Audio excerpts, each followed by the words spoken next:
of hostilities in the Kordofan region and called for urgent action to prevent the repetition of atrocities documented in North Darfur and El Fasher in particular. A particularly alarming feature of the conflict is the growing use of indiscriminate drone strikes by both parties, which are causing significant civilian deaths. On 4 December, drone strikes in Kalogi, South Kordofan, hit a kindergarten and then the hospital where victims of the initial attacks had been taken for treatment. More than 100 people were killed in this despicable attack, including 63 children. On 13 December, drone attacks targeted the UN logistics base at the Joint Border Verification and Monitoring Mechanism headquarters in Kadugli, South Kordofan. 6 members of the Bangladeshi peacekeeping contingent serving with the United Nations Interim Security Force for ABA, UNISFA, were killed and 9 others injured. UNISFA has launched an investigation and is working to preserve evidence under challenging circumstances that would help identify those responsible. Due to prevailing insecurity, all UNISFA personnel are being evacuated from Kadugli until further notice. As the Secretary General has stressed, attacks targeting United Nations peacekeepers may constitute war crimes under international law and called for accountability. The safety and security of our peacekeepers is non-negotiable.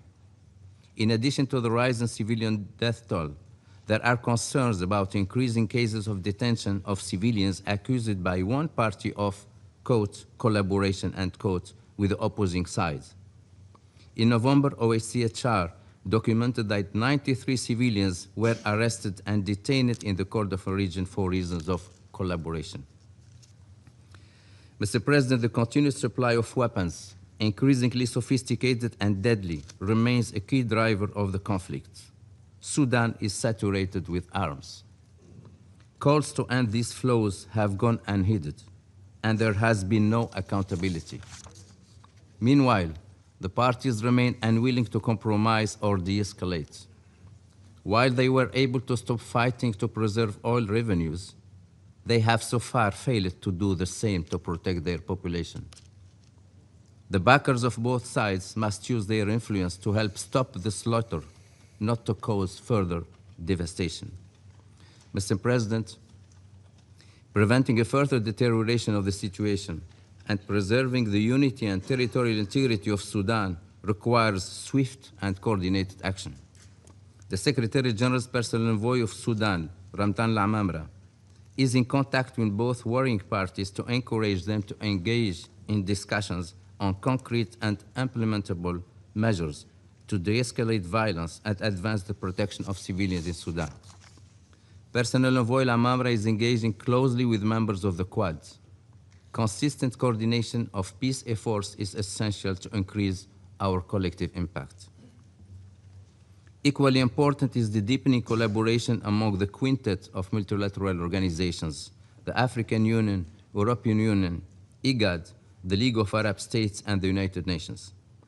Together, we are currently focused on supporting an African Union-led inter-Sudanese dialogue that can pave the way for a credible, inclusive, and civilian-led transition. To support these efforts, the Office of Personnel Envoy Lamamra is developing a consensus document aimed to synthesize the visions put forward by Sudanese political actors and prominent individuals. The goal of this exercise is to identify convergences in views that can assist Sudanese stakeholders in shaping a credible political horizon. To foster complementarity and coordination of peace efforts, preparations are underway for the 5th consultative meeting on enhancing coordination of peace initiatives. The next meeting is expected to be held in Cairo, Egypt in early 2026. Mr. President, as mediation efforts continue, the strong support of this Council is needed. With the conflict nearing the tragic milestone of 1,000 days, the Secretary General has renewed his call on the parties to agree on an immediate cessation of hostilities and to re-engage in talks toward a lasting ceasefire and an inclusive and Sudanese-owned political process. We urge the Council to send a clear, united message. those who enable this war will be held accountable. We also look to the Council to use all the tools at its disposal to demand peace, protect civilians, and ensure accountability for violations of international law. The United Nations is fully committed to working with all international actors to end the violence and to support an inclusive path towards peace and security for the sake of people of Sudan and regional stability. Thank you, Mr. President. I thank Mr. Chiari for his briefing. I now give the floor to Ms. Eden Vosorno. Thank you, Mr. President. As this catastrophic war nears the 1,000-day mark, its devastating toll on civilians continues to expand and intensify. The brutality of this conflict appears to have no bounds. The Kordofan states have emerged as a new epicenter, as you've heard, of violence and suffering, with attacks continuing, causing death, injury, destruction, and severely constraining humanitarian access. As you have heard from DPPA in South Kordofan State, more than 100 civilians were killed in drone strikes between 4 and 16 December, according to United Nations High Commissioner for Human Rights. This includes strikes on a kindergarten and a hospital in Kalogi on 4 December, which killed, again, at least 89 civilians, including 8 women and 43 children. Sieges around the towns of Kadugli and Diling have tightened, with deadly shelling and drone strikes continuing. As you've heard, a strike on the UNISFA logistics base in Kadugli on 13 December forced a temporary relocation of UN and INGO personnel from various locations in South Kordofan, including the 2 besieged towns. Despite widespread condemnation, attacks in the area further intensifies. On 14 December, a drone strike on a hospital in Diling reportedly killed at least 6 people, injured 12 others, including medical personnel.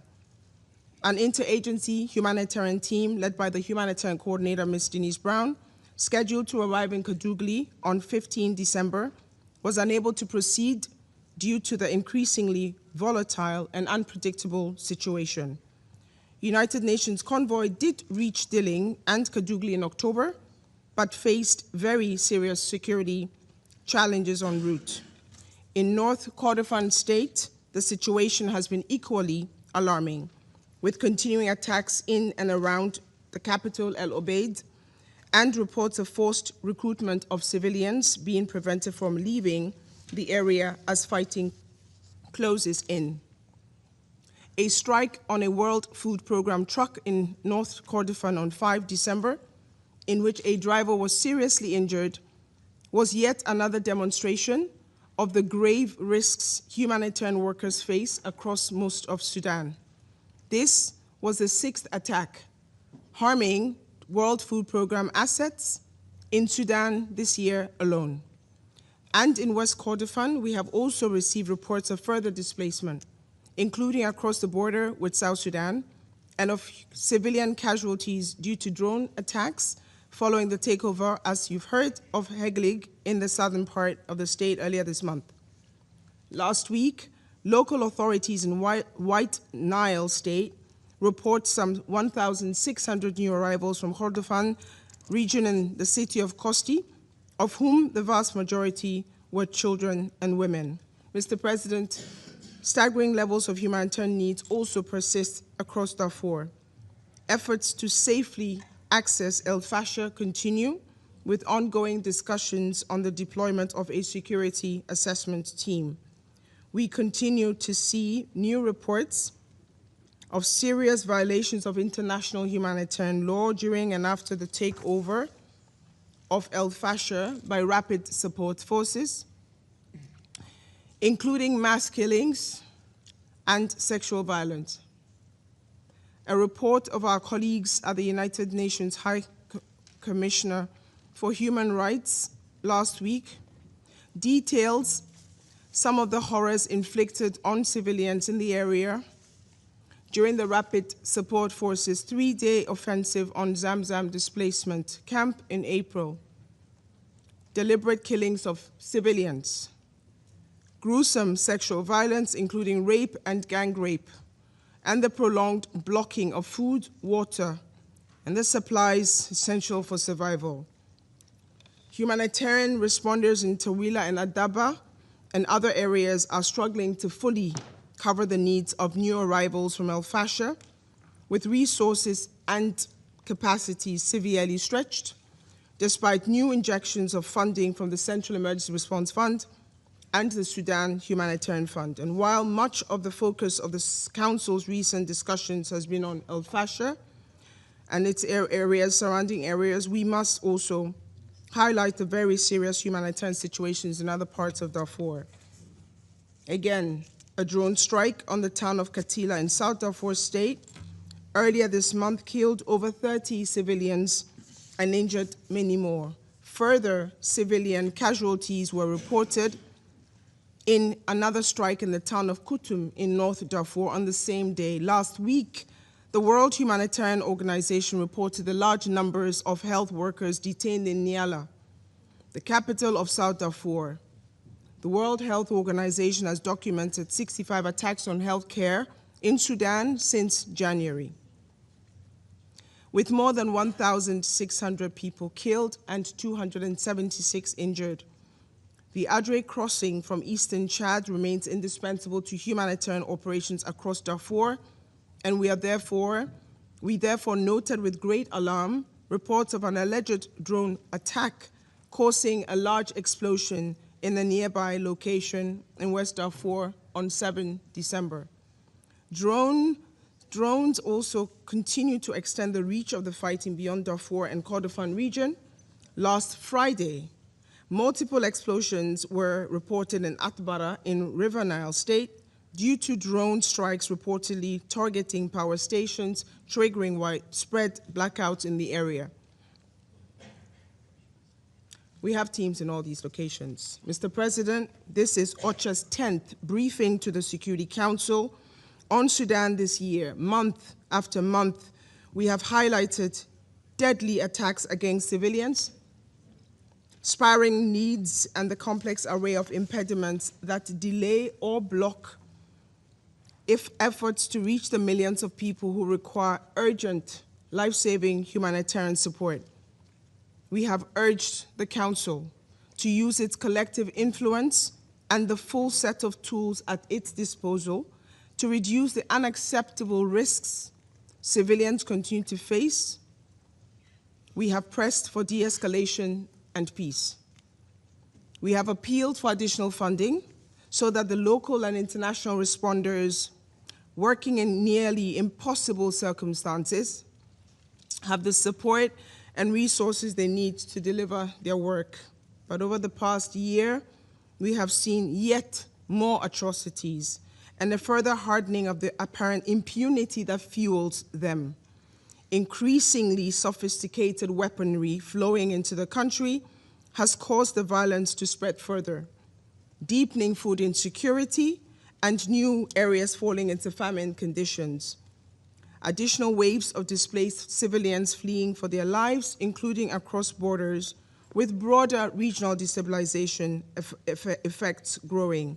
Humanitarian organizations being forced to cut back on life-saving programs just as the needs continue to grow. Relentless attacks on humanitarian personnel and health workers. Repeated targeting of essential infrastructure. Despite the challenges, Mr. President, the humanitarian response continues, with 16.8 million people receiving some form of humanitarian support since January this year alone. Our system is under unprecedented strain and increasingly under direct attack, but it continues to deliver. Mr. President, as the Emergency Relief Coordinator, Tom Fletcher said during his briefing to this Council in October, we need to find ways to act with greater courage and collective purpose in the face of this absolutely devastating crisis. We therefore renew our call for urgent concerted engagement and action along 3 tracks. First, on protection, the Security Council must send a strong, unequivocal message that attacks directed against civilians, indiscriminate attacks, sexual violence, and other shameless violations of the most basic tenets of international humanitarian law will not be tolerated. Women continue to carry a disproportionate share of this crisis. The Council cannot allow the horrors that unfolded in Al-Fasher, despite repeated warnings, to occur again in El Obeid, again in Kadugli, in Dilling, or elsewhere. You should please use your collective influence with the warring parties. Second, access. Humanitarian workers, including the local partners who remain at the forefront of our collective efforts, our dear humanitarian colleagues must be able to do their work safely and without interference. We continue to strengthen the United Nations presence on the ground in all areas of need, including across the Darfur and Kordofan regions. We have colleagues in these locations. We do not feel safe.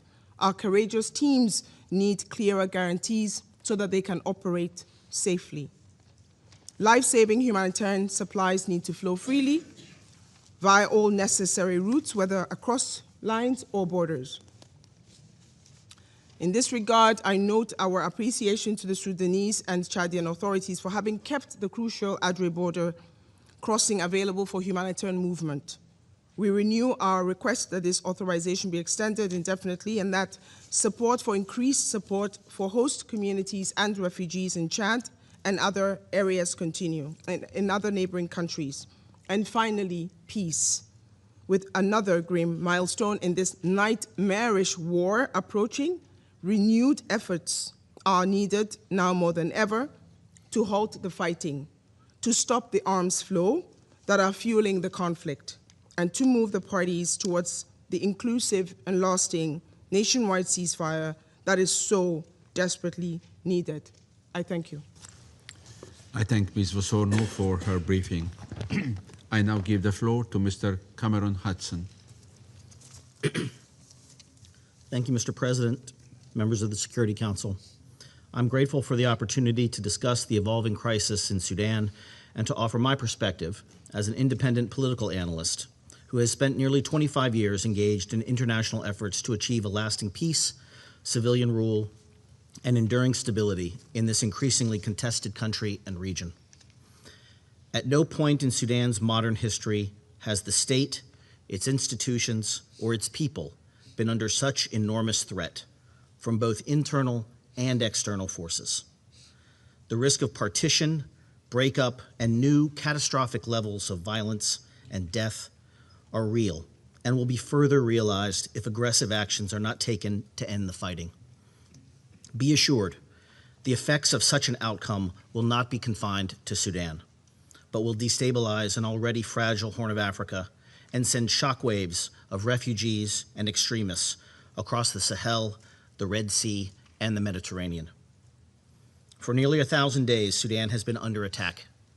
In that time, this body has warned of the risk of mass atrocities and state fracture.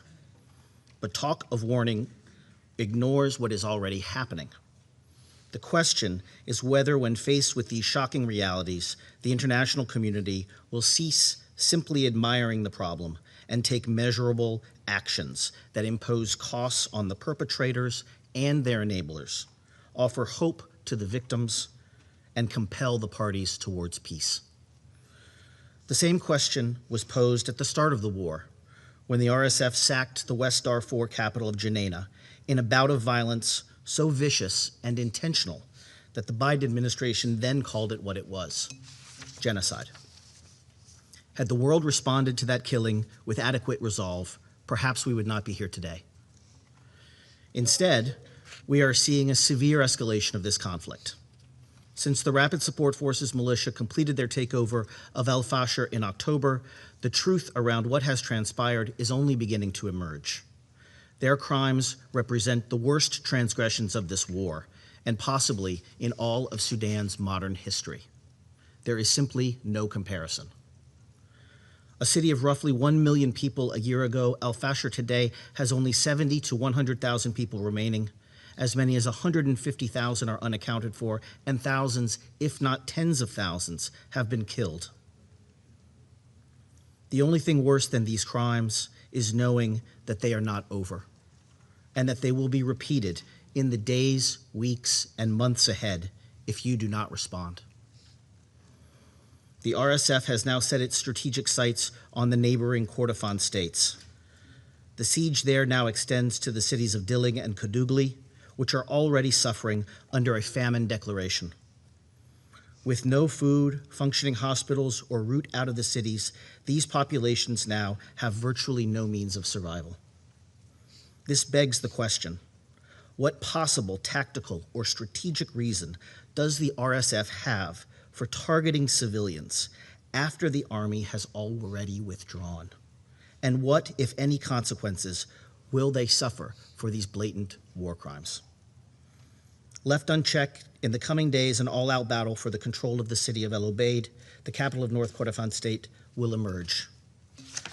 This promises to be the largest and perhaps most destructive battle yet, not merely because of the city's strategic location at the country's crossroads, nor because the city now plays host to well over 1 million vulnerable people, but because over the course of the last year, this conflict has been transformed.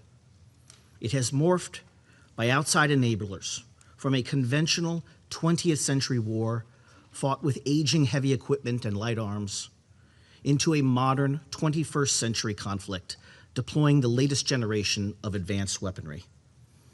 The introduction of long-range, tactical, fiber optic, and so-called kamikaze drones, along with sophisticated jamming technology and armored personnel carriers, have replaced the barrel bombs, technicals, and tanks in use at the start of this war.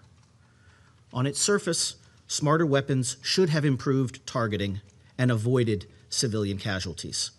But instead, we know that the opposite is true. Civilians, especially those in urban areas, have been subjected to an unrelenting barrage of drone attacks by both sides. Moreover, these weapons have vastly enlarged the scope of the war in ways that respect no battle lines. Every corner of the country is now under threat. Just last week, the northern city of Atbara, hundreds of kilometers from the nearest combat, was barraged in an RSF drone attack targeting an army base, but that knocked out electricity supplies to the eastern part of the country. And just this weekend, a drone attack killed 10 in a market in North Darfur. Weapons from as many as a dozen countries have been found to be in use by both sides in this war, in violation of the 2004 arms embargo. Many of the countries providing weapons actively decry the civilian casualties inflicted by the same arms they provide. Still, other countries providing these weapons sit on this very council. But not all countries bear equal responsibility for fueling this conflict. In the last 2 years, the United Arab Emirates has used influence across the Horn of Africa to construct an extensive military air bridge operation, flying weapons into the RSF via regimes in Chad, Libya, Central African Republic, South Sudan, and Somalia's Puntland region. These efforts have expanded this conflict in ways that have no justification and that are beyond doubt. Mr. President, the situation in Sudan is too dire to accept half-truths and obfuscations about the role outside powers play in fueling this conflict. And it is no longer sufficient to decry the crimes of the belligerents alone. If we ignore the war's enablers, then we are all complicit. Against this backdrop of expanding and unrelenting conflict is the faint prospect of peace.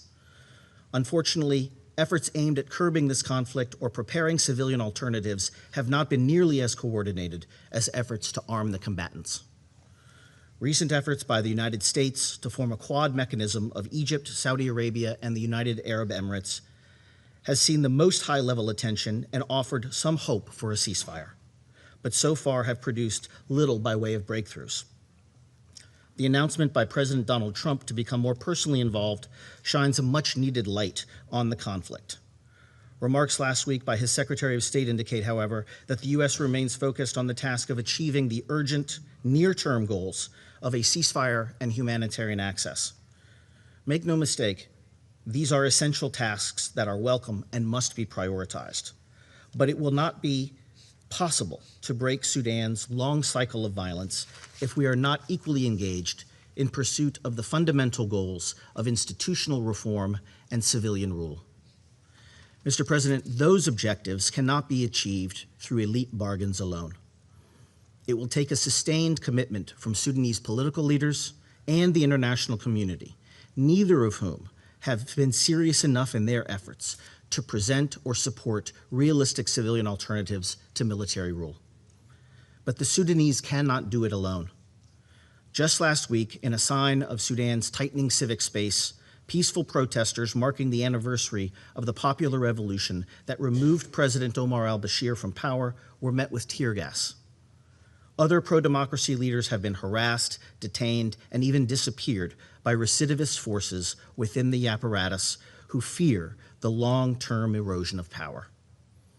It must be said on this score, the disparate efforts under the African Union and the Secretary General's personal envoy to engage civilian voices have been insufficient to match the urgency of the moment. Nonetheless, these institutions, along with other organizations making up the quintet, remain the best placed to offer opportunities to build broad-based coalitions and heal the social fabric that has been shredded by this war, and create alternatives to rule by force. But those efforts must be unified under a shared mandate. In this regard, we must also not lose sight of the complicated local level, ethnic, social, and resource-based conflict drivers that are too often overlooked in external analyses, but have been exacerbated by this war. In many places, these dynamics drive local violence more than the national or international forces that we focus on. More worrisome still is that these tensions are likely to persist even with an end to the war, and will most assuredly jeopardize any progress toward rebuilding the country if sustained attention is not paid by peacemakers and politicians. Likewise, this Council has been equally remiss in its responsibilities towards the threats to international peace and security in the broader Horn of Africa and Red Sea region. It is unconscionable that the international tools we have to end the conflict, punish the perpetrators, and prevent the expansion by outside actors are all 2 decades old, designed and implemented at a different time for a different conflict. Expanding the arms embargo on Sudan to cover the entire country is an overdue requirement, and genuine efforts should be made to enforce that embargo, which today exists only in the breach. To that end, renewing and expanding UN sanctions on those actors and their accomplices who enable and carry out these crimes of international law must be supported. Talk of condemning impunity rings hollow unless it is backed up by tangible action.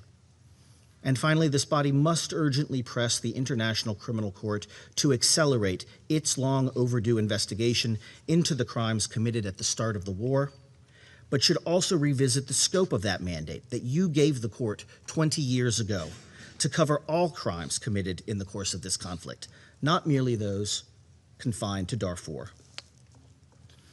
Lastly, this body should acknowledge the heroic and irreplaceable work being carried out by Sudan's own mutual aid groups.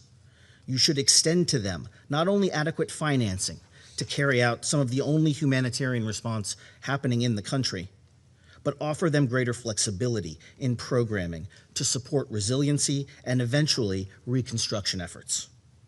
These groups know better than we that which is needed to support their lives and livelihoods.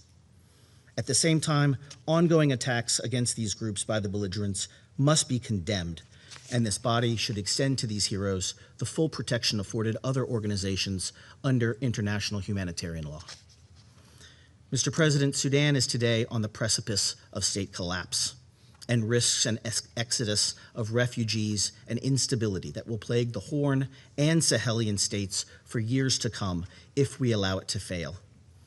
To avoid this outcome, this Council must acknowledge certain hard truths about this war, and even the complicity of many member states who have found profit and strategic advancement in this conflict. This is not simply a civil war between warring generals seeking power and personal aggrandizement. It is a fully internationalized conflict with arms, financial, and political networks extending across continents. In this light, the half measures, diplomatic ambiguity, and paralysis that have defined the international response have done nothing to counter these networks, and in fact have only encouraged the present calamity. If we think that these same networks won't support the region's next war in Chad or South Sudan or Ethiopia, then we are mistaken. Mr. President, Sudan cannot survive if any part of it is governed by a genocidal militia that can challenge the very existence of the state. But nor can it succeed if we allow extremist forces the chance to reemerge and restore their networks of influence that have tormented the region and the people of Sudan for nearly 3 decades. It will take concerted efforts by this body, Sudan's neighbors, and the wider region to pursue an outcome that allow competing interests to be met, the region to be stabilized, while reserving the latitude for Sudan's people to chart their path forward and realize the promise of their revolution. This is no simple task, but if this council does not signal its intolerance for this war and its many abuses, and take immediate and meaningful steps to curb war crimes and advance the cause of peace, then I fear that Sudan's war will only be the prelude to wider bouts of regional instability to come. There is no time to waste. Thank you, Mr. President. I thank Mr. Hudson for his briefing. I now give the floor to those council members who wish to make statements. I give the floor to the representative of Algeria. Thank you, Mr. President. I have the honor to deliver this statement on behalf of the A3+, namely Guyana, Sierra Leone, Somalia, and my own country, Algeria. We wish at the outset to welcome the participation of His Excellency Idriss Kamil, Prime Minister of the Republic of Sudan, and commend his commitment to a peaceful and stable Sudan. We thank ASG Khaled Khiari and Director Edem Worsonu for their briefings. We also take note of the contribution of Mr. Cameron Hudson. President, almost 1,000 days have passed since the outbreak of the conflict of the dear nation, in the dear nation of Sudan. A conflict that continues to have devastating consequences for innocent civilians, including women and children, but also on the critical infrastructure of the country. We are appalled by the recent development in the Kordofan region, with reports of mass atrocities committed and where cities are still under siege, and civilian infrastructure, particularly hospitals, schools, and even kindergartens, have become the target of unmanned, or should I say, deliberately targeted aerial vehicle. In this regard, we wish to underline the following. First, addressing the catastrophic humanitarian situation must remain our common priority. While we commend the efforts deployed by the government of Sudan, we stress the need to sustain and reinforce these efforts. We also call for continued coordination with international partners for the delivery of humanitarian assistance to all those affected by the conflict. The alarming developments in Kordofan, combined with the already dire situation in Darfur, have naturally led to increased humanitarian needs. In this context, we commend the effort deployed by OCHA in engaging all actors on the ground, particularly the government of Sudan, to alleviate the suffering of innocent civilians. However, these international efforts cannot yield concrete results without predictable and sustainable financing for the humanitarian response plan, which is around 36% funded only.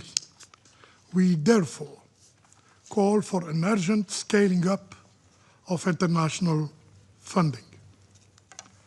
Second, President, the solution to the conflict cannot be reached only through the use of force. Only inclusive dialogue and genuine negotiation can lead to a durable solution.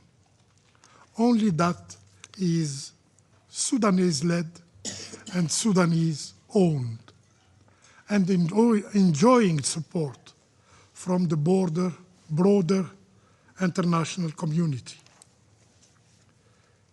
There has to be a space for international diplomacy, for international mediation, to bridge the positions and views in full respect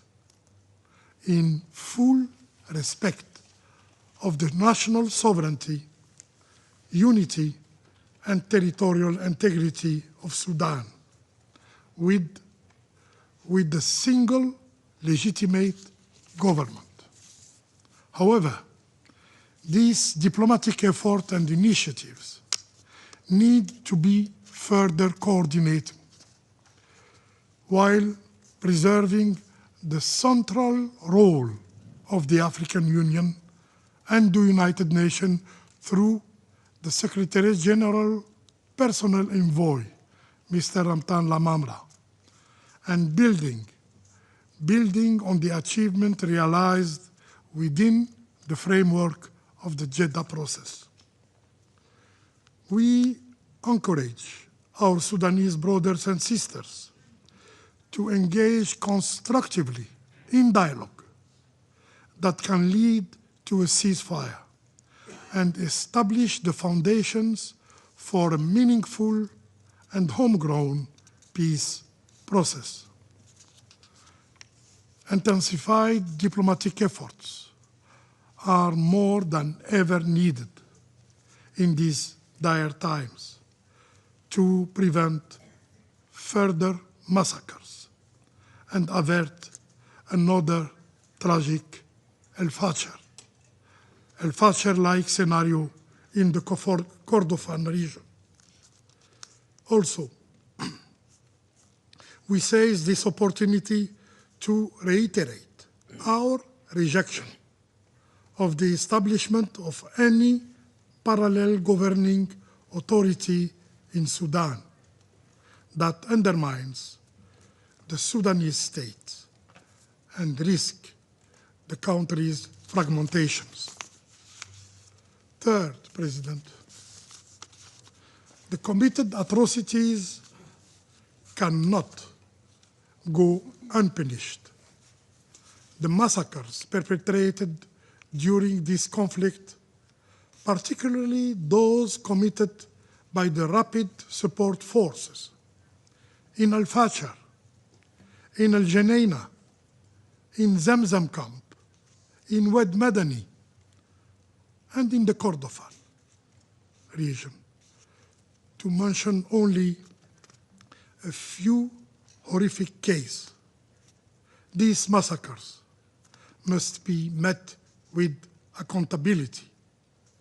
The Rapid Support Forces have not only demonstrated complete disregard for international law, but they have consistently broadcasted, yes, broadcasted their heinous and barbaric crimes with complete impunity. Accountability Accountability must therefore be pursued using the available tools at the disposal of the international community. And to this very Council, particularly sanctions, investigations, and possible prosecution. These measures should not only target those who kill, torture, starve, or maim innocent people, but also those who enable, who finance, who facilitate such crimes. We strongly condemn the recent drone attacks against a logistical base of UN ISFA in Kadugli, which resulted in the death of 6 peacemakers from Bangladesh. And we stress the need for a thorough investigation and full accountability. And we extend our deepest condolences to the families of the victims and to the government of Bangladesh. Mr. President, dear colleagues, we reiterate our call for the public and firm condemnation of the external interference in the Sudanese conflict, those enabling the slaughter of the Sudanese people through the supply of arms, drones, and mercenaries must be held accountable. Enough suffering in Sudan, enough bloodshed. It's time for restraint. It's time for dialogue. It's time for peace. I thank you. I thank the representative of Algeria for the statement. I give the floor to the representative of the United Kingdom. Thank you, President, and I thank the briefers for their remarks. The United Kingdom condemns the drone strikes on the UNISFA base in Kadugli on 13 December, which killed 6 UN peacekeepers and injured 9 others. Our thoughts are with the families of those killed and all those affected. Those responsible must be held to account. I'll make 3 points. First, as my Foreign Secretary has said, the atrocities in Sudan scar the conscience of the world. We all witnessed the horrific violence against civilians in El Fasher during the Rapid Support Forces assault, including reports of targeted killings, often on the basis of ethnicity, mass executions, torture, and sexual violence. And today, as we've heard in this room, the fighting is intensifying in the Kordofans region. These atrocities must end, and the perpetrators be held to account. This month, the UK sanctioned 4 senior RSF commanders suspected of atrocities in El Fasher. The United Kingdom has repeatedly condemned the violence perpetrated by both the RSF and the Sudanese armed forces since the conflict began. This includes reports of aerial bombardments, attacks on peacekeepers, food convoys, hospitals and schools, and the systematic use of rape, particularly impacting women and girls. We've also condemned restrictions on aid, including the expulsion of World Food Programme staff. We call on both sides to end the fighting and protect civilians. We also call for full compliance with the arms embargo and urge all states to refrain from providing financial or military support to the warring parties. Second, there is no military solution to this conflict.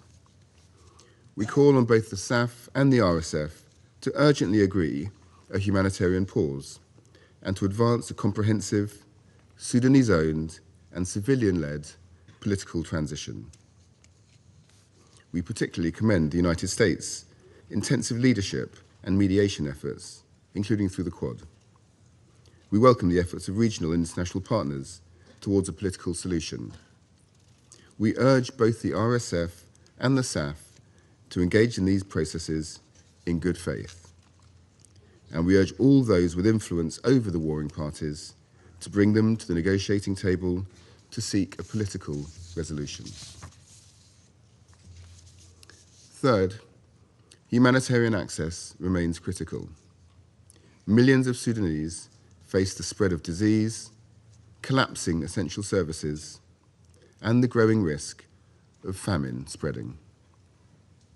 It is essential that the Adre crossing remains open, and we condemn the reported drone strike there. Attacks on humanitarian personnel and infrastructure should stop immediately. We call on all parties to lift restrictions on humanitarian access, guarantee safe passage for civilians, and allow unhindered delivery of life-saving assistance.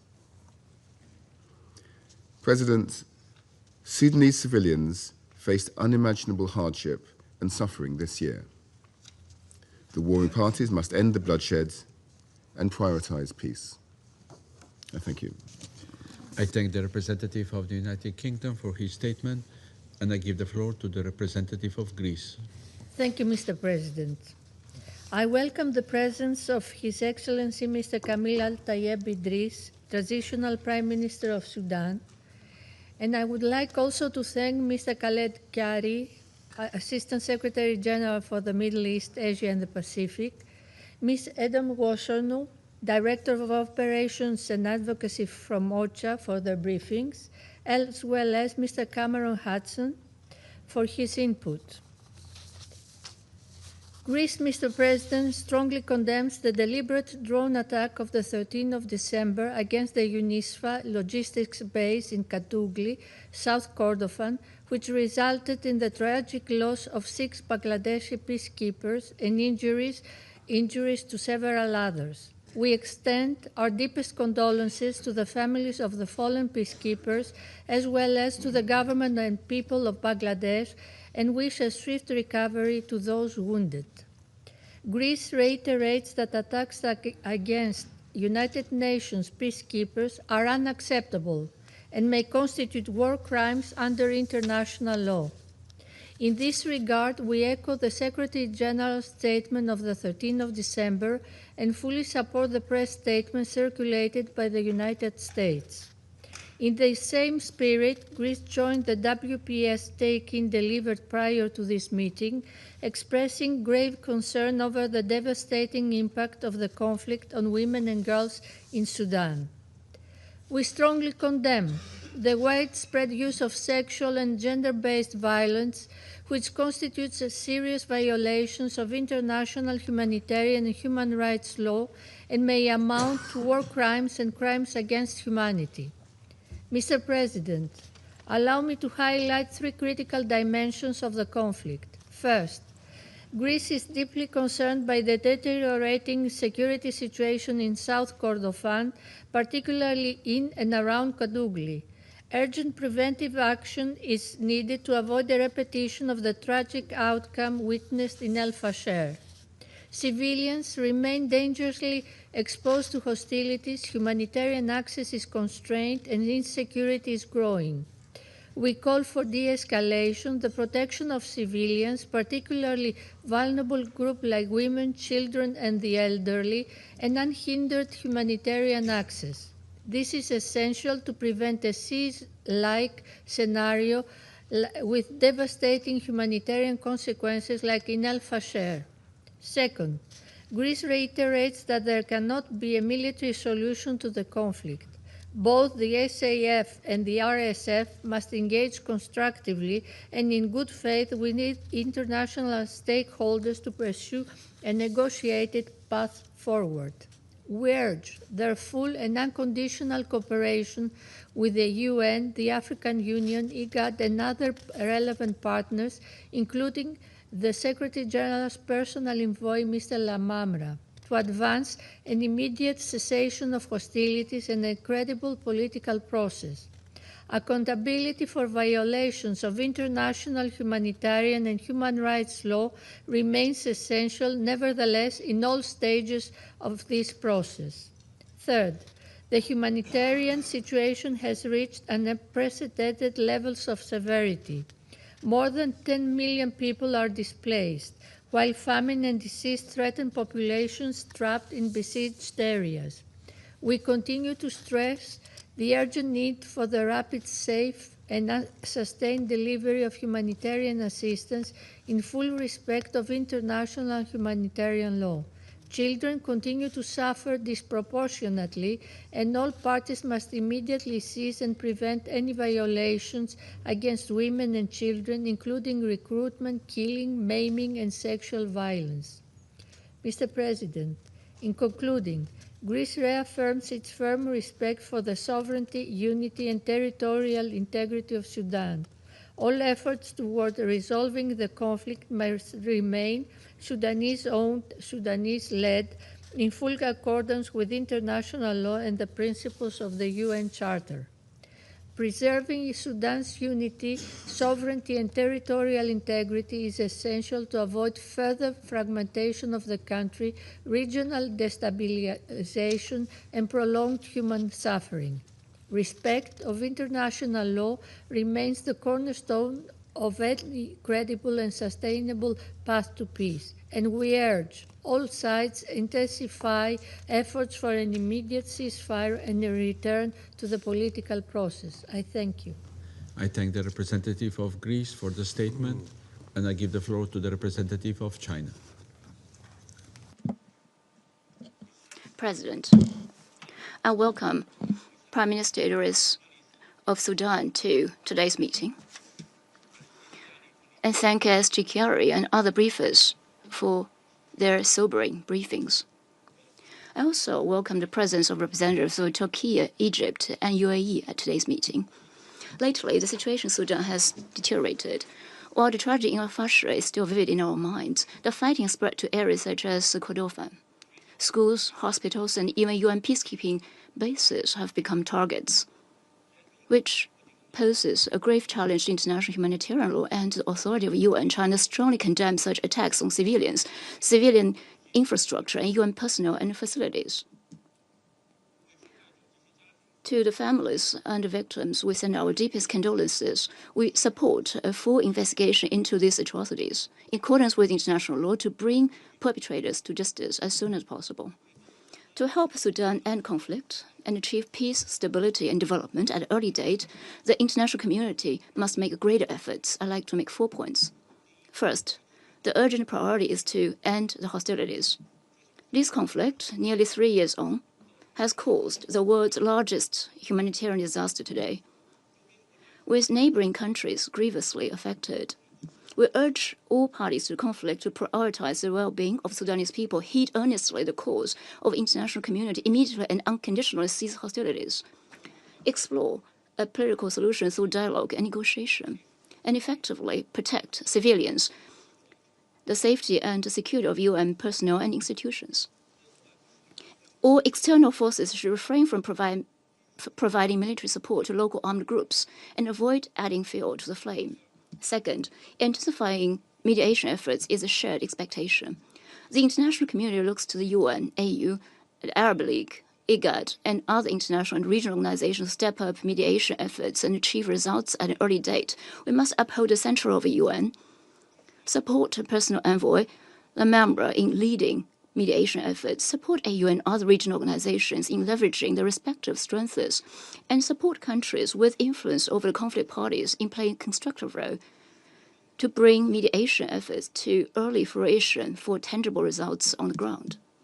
Third, advancing the political process is an imperative. Prime Minister Idris said that he would present the Sudanese government's peace initiative, which China welcomes. It must be stressed that The conflict in Sudan must be resolved by the Sudanese themselves. All countries must respect Sudan's sovereignty, unity, and territorial integrity. The international community should continue to support the Sudanese government implementing political roadmap and support its people in exploring a development path and institutional arrangements suited to national conditions. No imposition of external solutions should be allowed. Acts that could lead to division must be opposed, and geopolitical manipulation be renounced. Fourth, scaling up humanitarian assistance is a practical necessity. In a worsening humanitarian crisis, it is of critical importance to ensure sustained access and orderly distribution of aid supplies.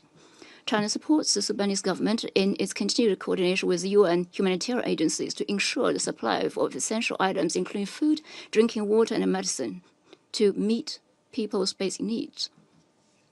The UN Humanitarian Response Plan for Sudan and the Regional Refugee Response Plan are both underfunded. The international community, especially traditional donors, must increase their inputs and responsibly honor their humanitarian aid commitments. President, China has always maintained an objective and impartial stance on Sudan. Together with the international community, we will spend no effort in helping Sudan bring early end to the conflict, ease the humanitarian crisis, and achieve lasting peace, development, and prosperity. Thank you, President. Thank the representative of China for the statement, and I give the floor to the representative of Republic of Korea. Thank you, Mr. President. I thank ASG Khalid Kiari, Director Adam Osorno, and Mr. Cameron Hudson for their sobering briefings. I also welcome the participation of His Excellency Mr. Kamil Idris at today's meeting. In every conflict, it's the civilians who suffer the most. In Sudan, however, their suffering has reached a level that can no longer be explained by battlefield dynamics alone. It is not incidental nor sporadic, but systematic and deepening, pointing to one of the most dangerous humanitarian crises we face today. As the catastrophe that has devastated Al Fashir now spreads into Kordofan, Sudan is being pushed further into crisis, testing the limits of international tolerance. Against this backdrop, I would like to make 3 points. First, the most urgent priority must be an immediate cessation of hostilities and full respect by all parties for their obligations to protect civilians. Despite Resolution 2736 and the humanitarian truce announced by the RSF, the siege of Al Fashir continues alongside further military operations in Kordofan, including attacks on hospitals and kindergartens, causing massive civilian casualties, many of them children. Equally alarming is the targeting of humanitarian actors, as seen in the recent attacks on World Food Programme convoys. The warring parties must ensure safe, unhindered, and sustained humanitarian access for all civilians in need. This includes securing the Adre border crossing. Such access must never be politicized. A commitment to ensuring the flow of humanitarian aid must be demonstrated through concrete actions, not words. Second, the entrenched culture of impunity in Sudan must be dismantled. We strongly condemn the drone attacks in Kadugli on 13 December that killed and injured UNISFA peacekeepers. As underscored in the recent Council's press statement, attacks against the UN peacekeepers may constitute war crimes, and those responsible must be held fully accountable. Indeed, accountability must extend beyond this incident and apply to every individual and entity responsible for violations of international humanitarian and human rights law. At the end of last year, the 1591 committee designated additional individuals under the Sudan sanctions regime. In October this year, the International Criminal Court delivered its first conviction related to past atrocities in Darfur. These are important signals that indicate serious crimes will not go unpunished. The Council must build on this momentum by rigorously reviewing the existing sanctions frameworks, notably additions to the sanctions list, and promoting full and effective implementation of the arms embargo. Third, all efforts toward a credible and sustainable peace process must be reinforced. We support the roadmap outlined in the Quad's joint statement of September, and we also commend the recently renewed engagement by the United States and the tireless mediation efforts by the regional actors and the personal envoy Lamamra. Ultimately, the international community can help end Sudan's war not by sponsoring either side's military victory, but by acting as a mediator or a guarantor of a political process whose outcomes can be sustained over time.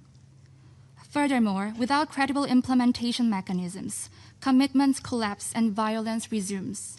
This is precisely why the design and enforcement of such implementation mechanisms must also be treated as a core priority.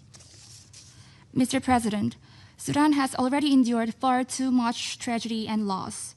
The international community must respond with unity and greater resolve through strong political signals, accountability, and a readiness to act to pave the way toward a comprehensive, inclusive, and Sudanese-owned peace process. And in paving the way, the Republic of Korea stands ready to remain actively engaged in support of peace, security, and stability in Sudan. Thank you, President. I thank the representative of Republic of Korea for the statement, and I give the floor to the representative of Denmark. Thank you, Mr. President. We thank ASG Chiari, Director Wosono, and Cameron Hudson for their very clear briefings. We also welcome all the representatives to the meeting. Denmark aligns itself with the profound concerns expressed by the briefers about the catastrophic evolution of the war in Sudan. The people of Sudan are paying an unbearable price. Last week, over 100 people, including 43 children, were reported killed in a horrifying attack on a hospital and kindergarten in South Kordofan. These are not isolated incidents. The cries of the Sudanese people have for too long been met by weapons and violence. We've also recently seen a drone attack on UNISFA peacekeepers in Kadugli, which led to the tragic loss of 6 peacekeepers. We condemn this attack in the strongest term and call for a comprehensive investigation. Mr. President, this situation simply cannot continue. I have 3 messages. First, this war is a struggle between armed actors who have shown scant regard for Sudan's civilians.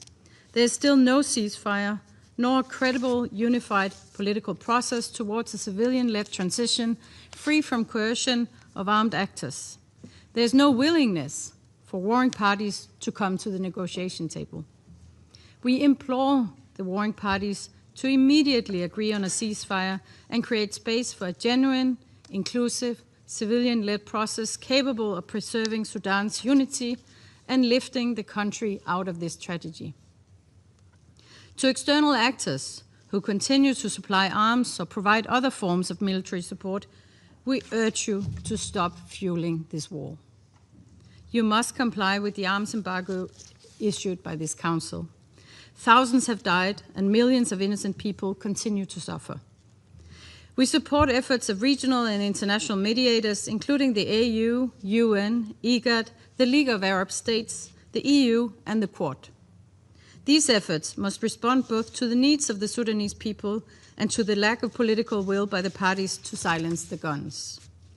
This requires a unified diplomatic front by the international community, consolidation of mediation tracks, targeted sanctions, no external military interference, and real accountability. Civilian voices, including women's, must also be heard. Mr. President, my second point. Front lines have expanded from Darfur into large parts of Kordofan and beyond. The fall of El Fasher to the RSF after more than 500 days of siege, accompanied by reports of systematic killings, sexual and gender-based violence, and the destruction of critical infrastructure, was in brazen defiance of Resolution 2736 and international law. We strongly condemn the RSF for these attacks, which must be comprehensively investigated with full accountability for those responsible, including through targeted sanctions. The European Union has adopted restrictive sanctions against the RSF's second-in-command. These events represent only a fraction of the atrocities committed.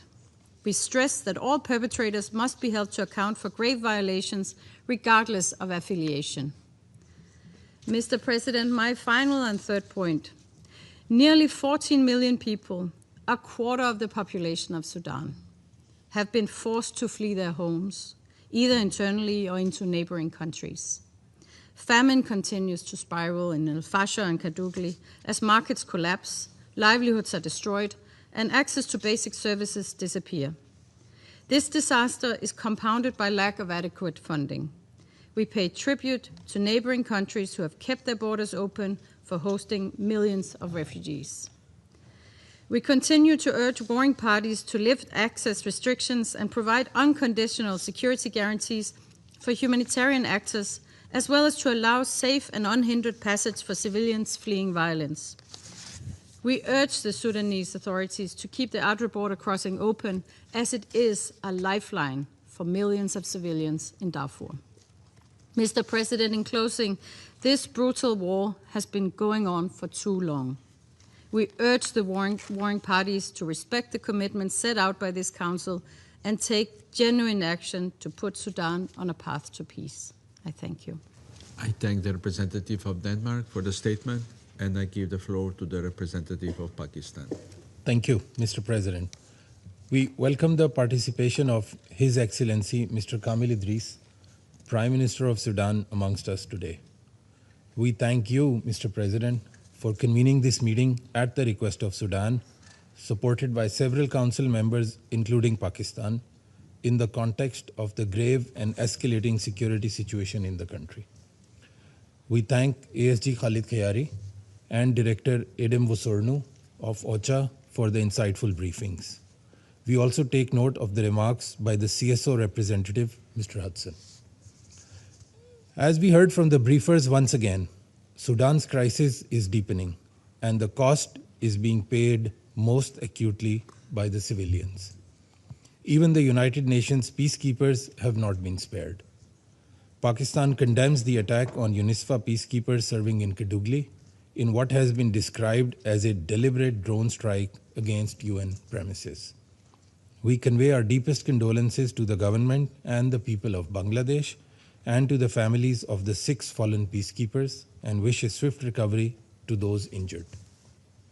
Attacks against peacekeepers are unacceptable and amount to war crimes. Those who target UN personnel must be identified and held accountable. Mr. President, this attack did not occur in a vacuum. The Secretary General's latest report on UNISFA had warned of the growing threats to peacekeepers, including the persistent encroachment of the Rapid Support Forces in UNISFA's operating environment. Nor is Kadugli unfamiliar terrain for such violations. We had already witnessed the appalling kidnapping of 60 peacekeepers and the seizure of UN assets and fuel trucks by RSF earlier this year. This Council carries a responsibility to ensure that peacekeepers are not left exposed to predictable threats without consequence for those who attack them.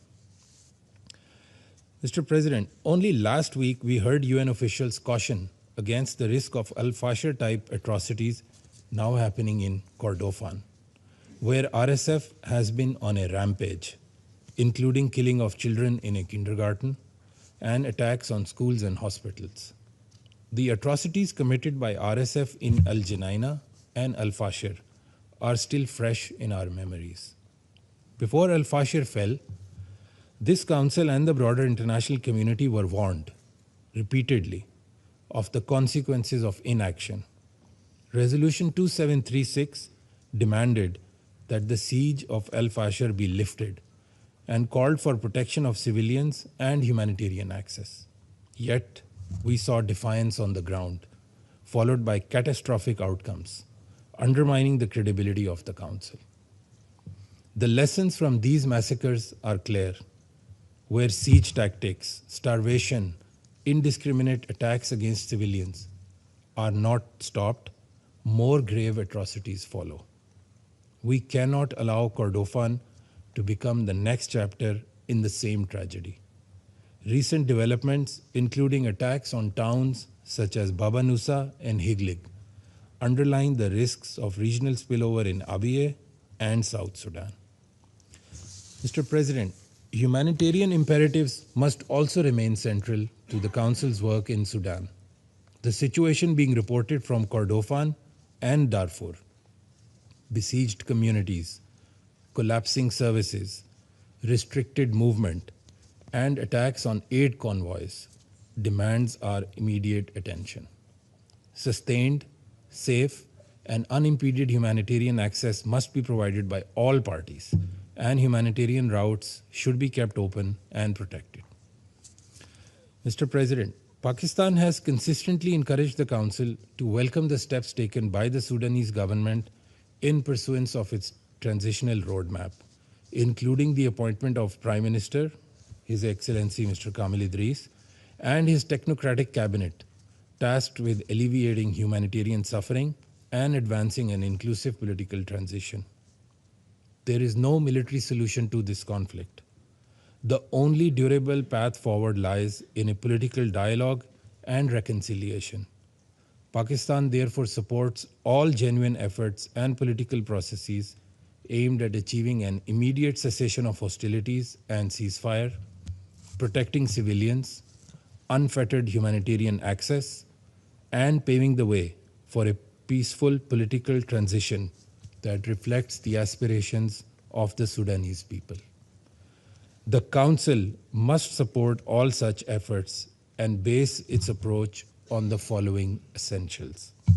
First, preservation of Sudan's sovereignty, unity, and territorial integrity. Second, rejection of any so-called parallel government or structures which undermine state institutions and risk fragmentation of the country. Third, immediate cessation of hostilities and ensuring protection of civilians, including urgent steps to prevent mass atrocity risks in Kordofan.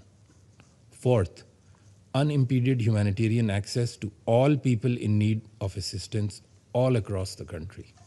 Fifth, ensuring greater coherence and complementarity between the various peace initiatives and mediation tracks that are currently active for the achievement of our common objectives.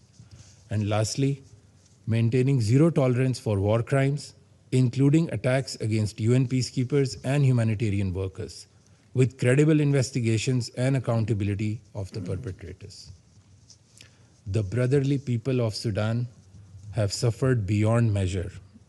The guns must be silenced, hopes for a brighter future rekindled, with peace and normalcy visible on the horizon.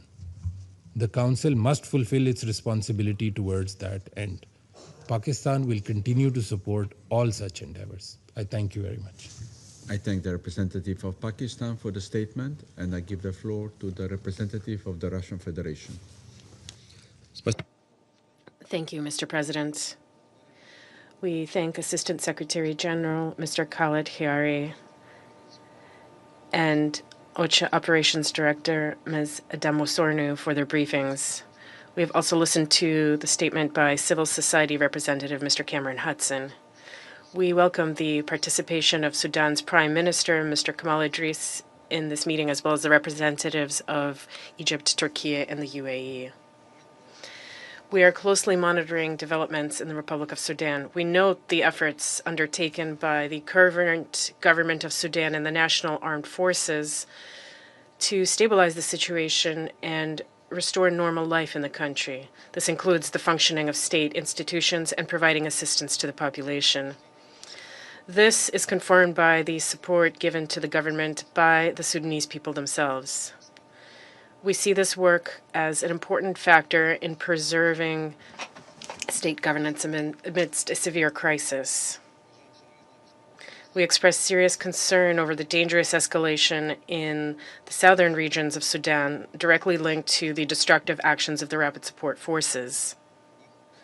Their armed raids, attacks on settlements and infrastructure, and undermining of local governance mechanisms exacerbates humanitarian suffering and extends the geographical scope of the conflict. Such actions are unjustifiable and only prolong the crisis further.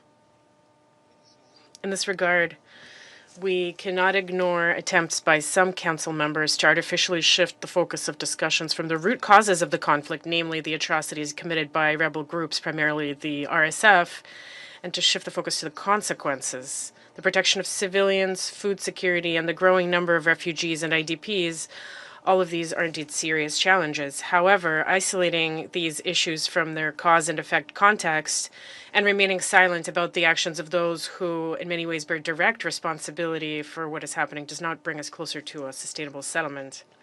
We proceed from unconditional respect for Sudan's unity, sovereignty, and territorial integrity. Any attempts to undermine these principles, including through the creation of parallel power structures, carry serious risks of disintegration for the country and could lead to irreversible consequences for its statehood.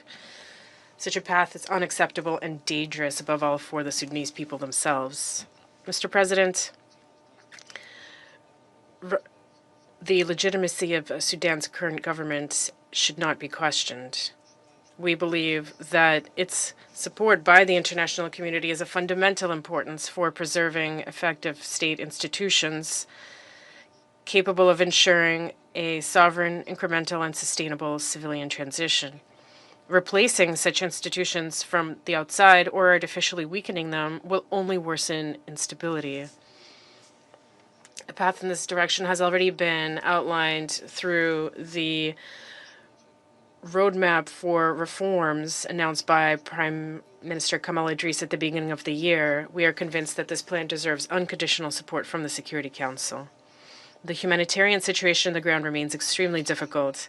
At the same time, we believe that improving the effectiveness of the humanitarian response is impossible without closer and more substantive engagement between UN humanitarian bodies and their partners and Sudanese legitimate government.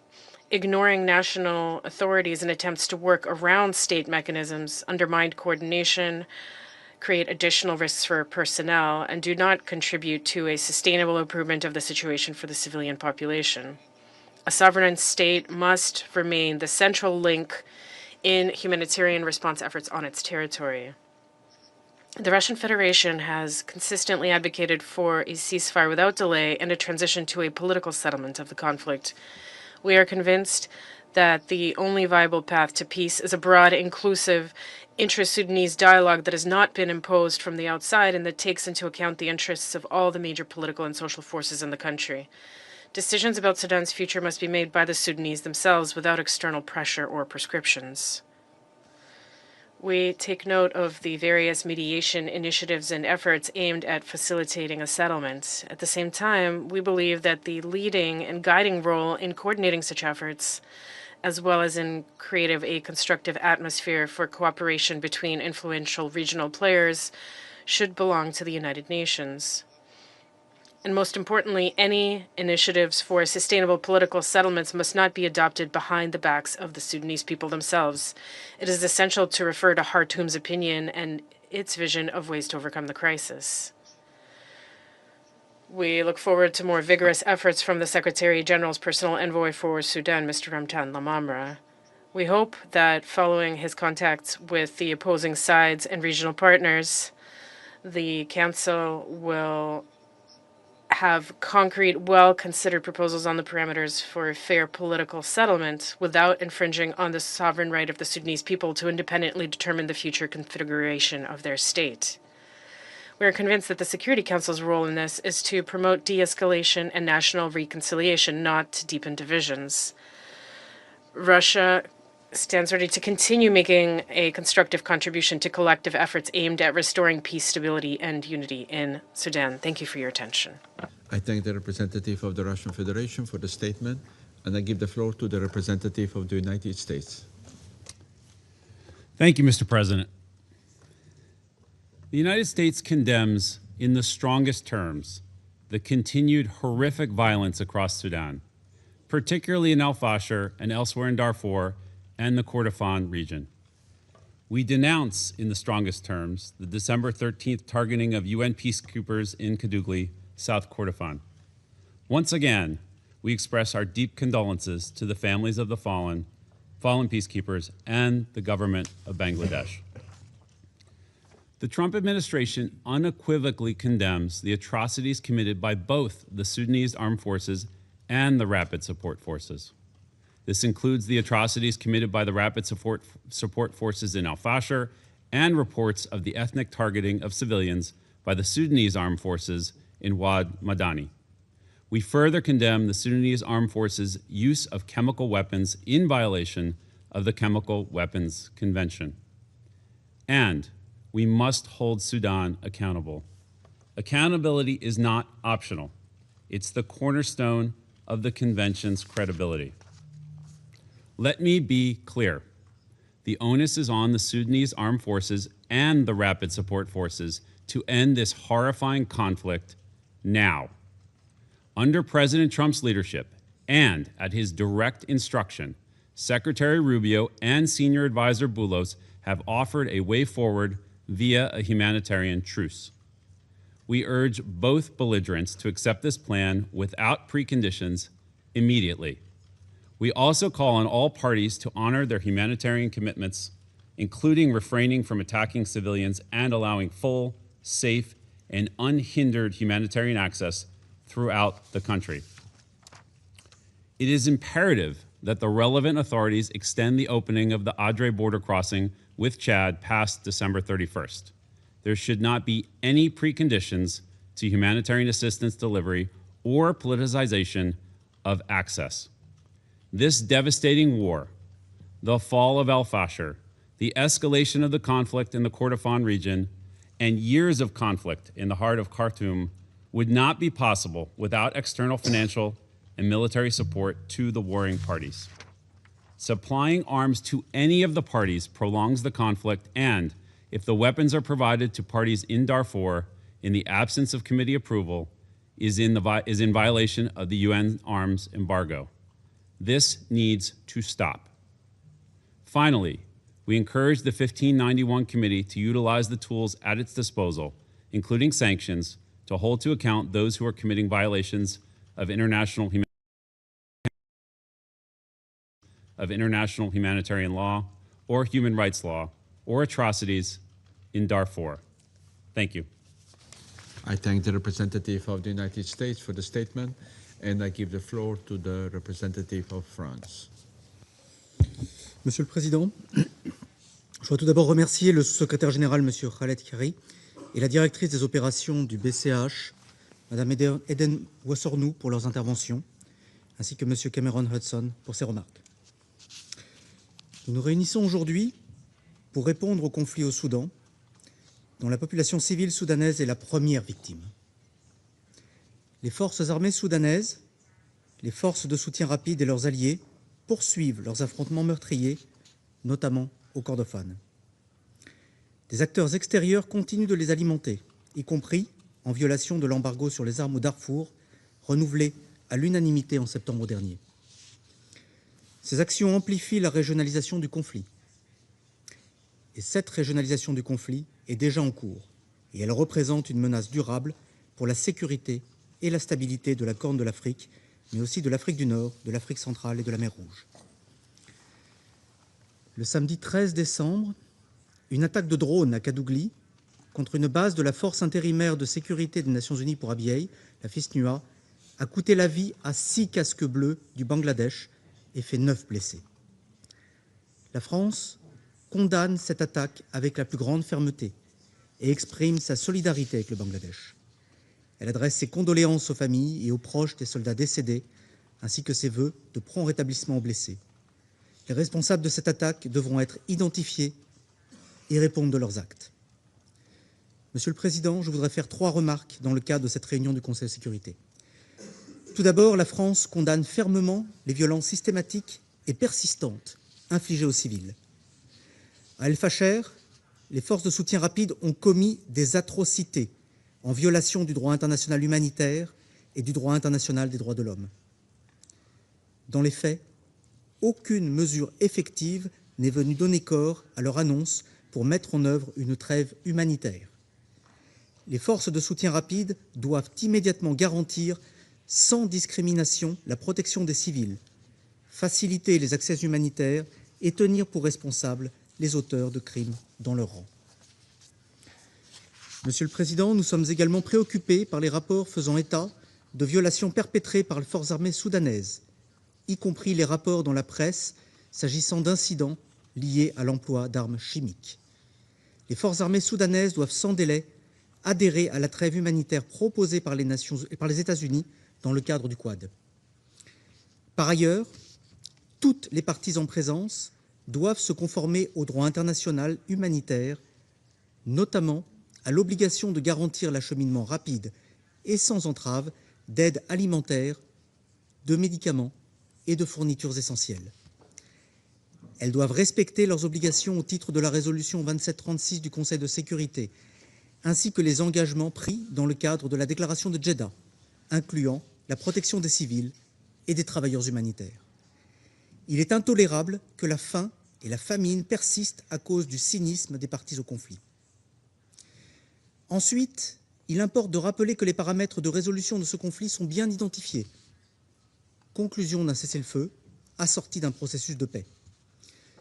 Des efforts sont en cours pour parvenir à une trêve humanitaire, notamment à travers l'action du Quad pour le Soudan, laquelle rappelle la nécessité de relancer un processus de transition inclusif et transparent qui ne soit contrôlé par aucune des parties au conflit. La France soutient le Quad, de même que tous les efforts en faveur de la paix au Soudan, notamment le travail de l'envoyé personnel du secrétaire général, M. Ramtan Lamamra, ainsi que l'implication dans la résolution de crise de l'Union africaine, de l'IGAD, de la Ligue des États arabes et de l'Union européenne. Monsieur le Président, le dialogue interactif informel, organisé à la demande du Danemark et du Royaume-Uni le 16 décembre dernier, a permis d'exprimer le soutien du Conseil à ces médiations et à leur coordination. Cette réunion a été l'occasion de rappeler l'importance d'une pleine inclusion de la société civile soudanaise dans toute sa diversité, et en particulier l'inclusion des femmes soudanaises dans les processus politiques en vue de parvenir à une paix durable.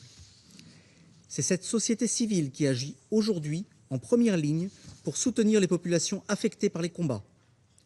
À travers notamment les salles d'intervention d'urgence, ERR, cette société civile porte l'espoir d'un Soudan pacifié, uni et non militarisé.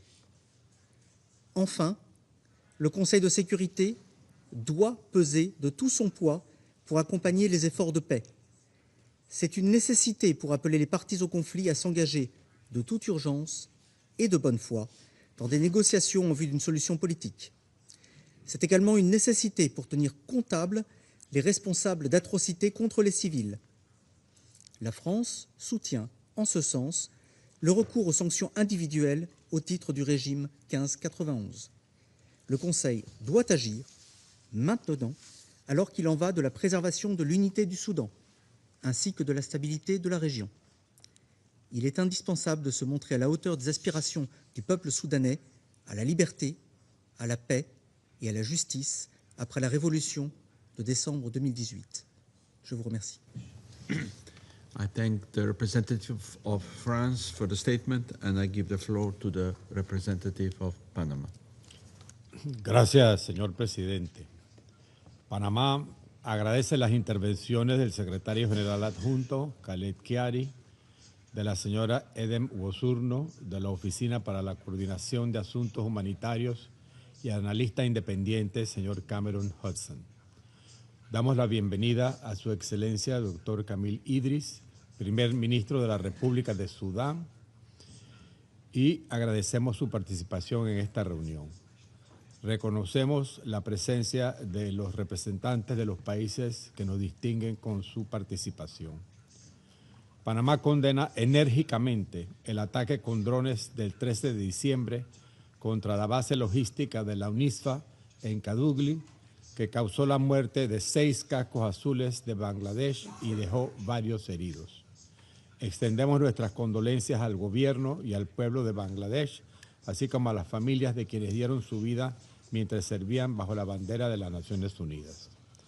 Hacemos eco del comunicado del secretario general en afirmar que los ataques contra el personal de mantenimiento de la paz son injustificables y pueden constituir crímenes de guerra conforme al derecho internacional. Este ataque, en un contexto caracterizado por la intensificación de los combates y la crisis humanitaria, evidencia un entorno cada vez más peligroso en el que opera el personal de mantenimiento de paz y las organizaciones de sociedad civil que brindan asistencia a la población a un gran riesgo personal. Desde octubre de 2025, con el recrudecimiento de la violencia en Al-Fasher, hemos recibido múltiples informes de noticias y ataques sumamente alarmantes desde Sudán.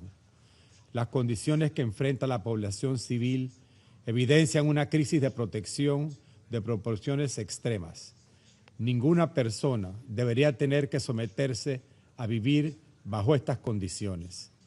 La magnitud y escalada de la violencia, incluyendo ataques indiscriminados contra la población civil, con drones y armamento cada vez más sofisticado, evidencia la urgencia de establecer medidas concretas para proteger a quienes se encuentran en situación de mayor vulnerabilidad.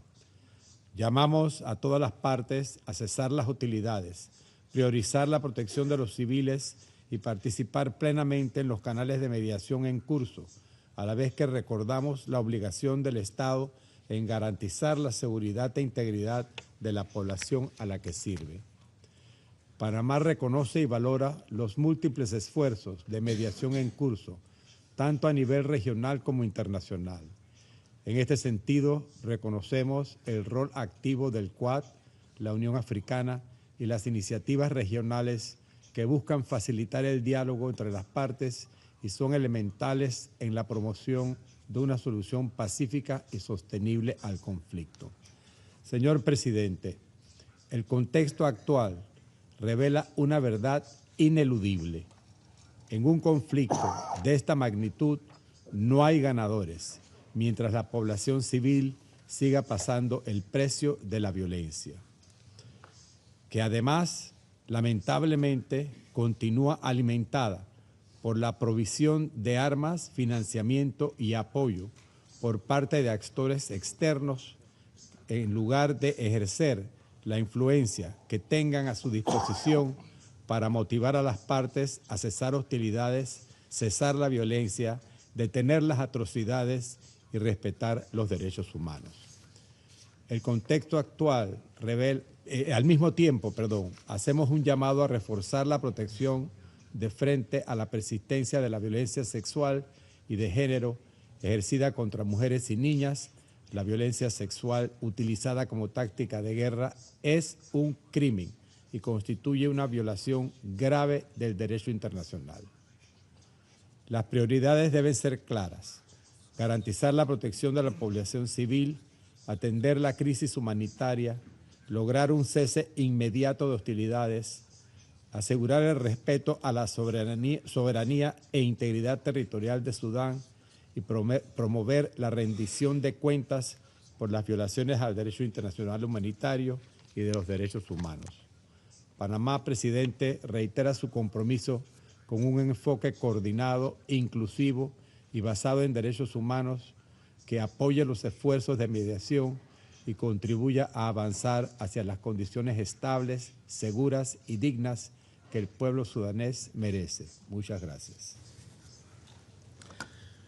I thank the representative of Panama for the statement. I shall now make a statement in my capacity as the representative of Slovenia. I thank all briefers for their insight. Sudan today is not confronting tragedy by chance, but through sustained and deliberate conduct. This war has crossed every moral, legal, and human boundary. Slovenia condemns unequivocally the destruction of civilian lives across Sudan. I wish to make 3 points.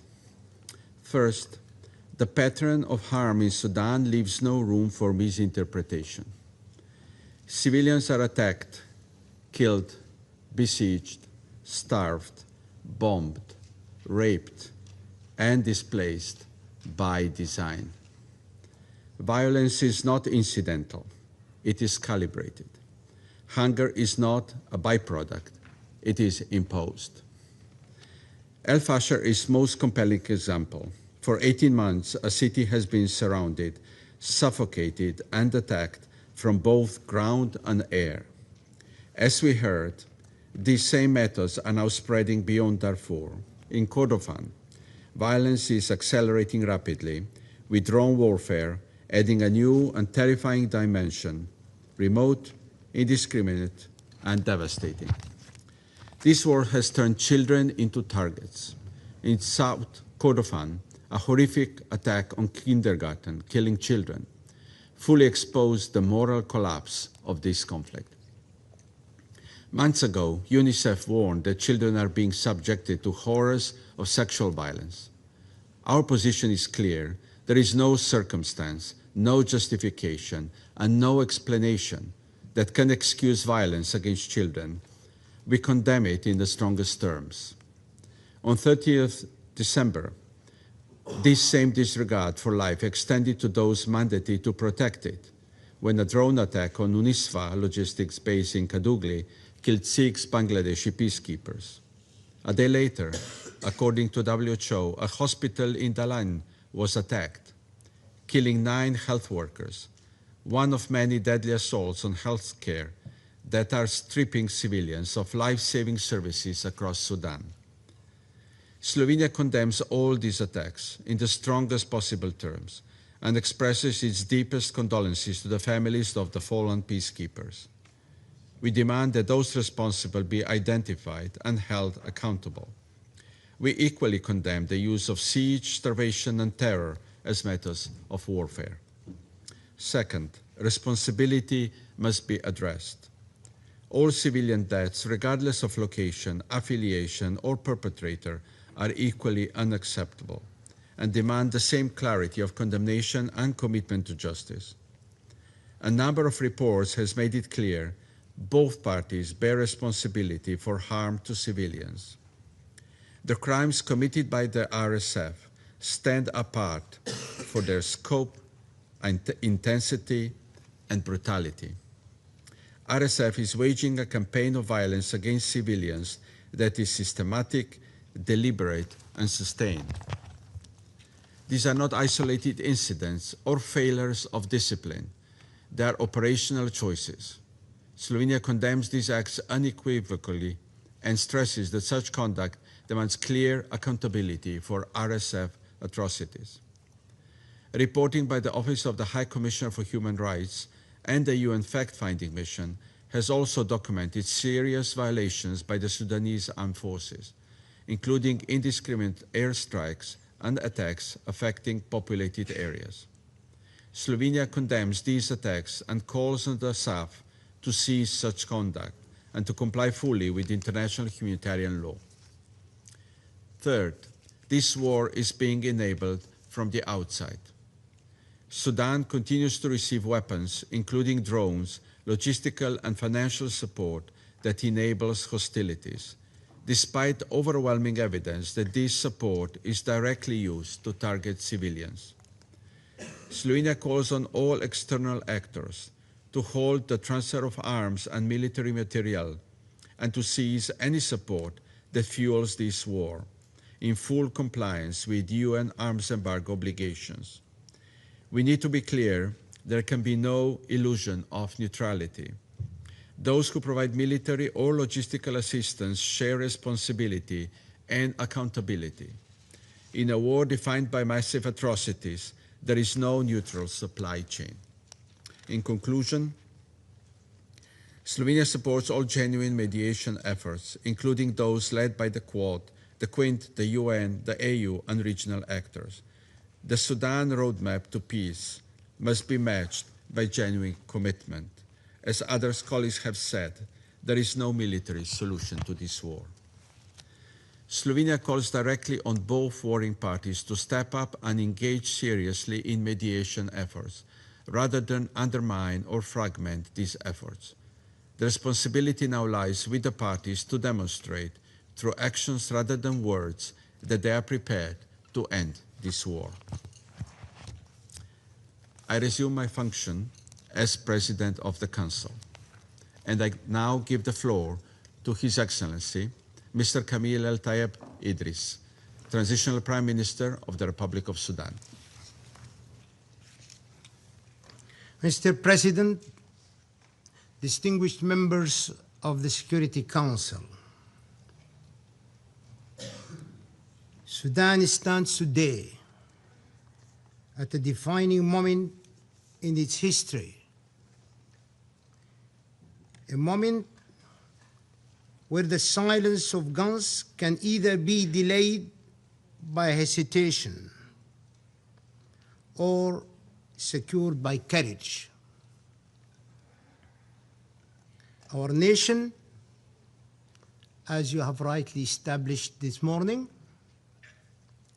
has paid an unbearable price in human lives and in the tearing apart of its social fabric. Cities have been reduced to ruins, families to exile, and the hope itself has been placed under siege. The Government of Sudan Peace Initiative is born not from illusion, but from necessity, not from victory, but from responsibility. It is a deliberate choice to replace chaos with order, violence with law, and despair with hope. Grounded in international principles and the complementarities and synergies with the American, Saudi, Egyptian, informed by painful experience, this initiative offers a realistic, enforceable, and inclusive framework to protect civilians, end the atrocities, restore state authority, state responsibility, and open the door to national reconciliation. Today, Sudan does not ask for sheer sympathy. I must make this point very clear. We are not here to ask for sheer sympathy from this Council. It asks for partnership in securing peace, justice, and dignity for our people. Our initiative is homemade.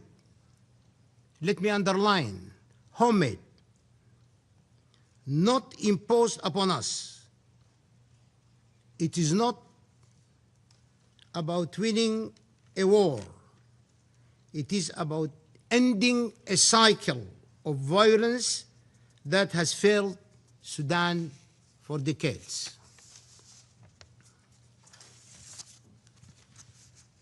يواجه السودان أزمة وجودية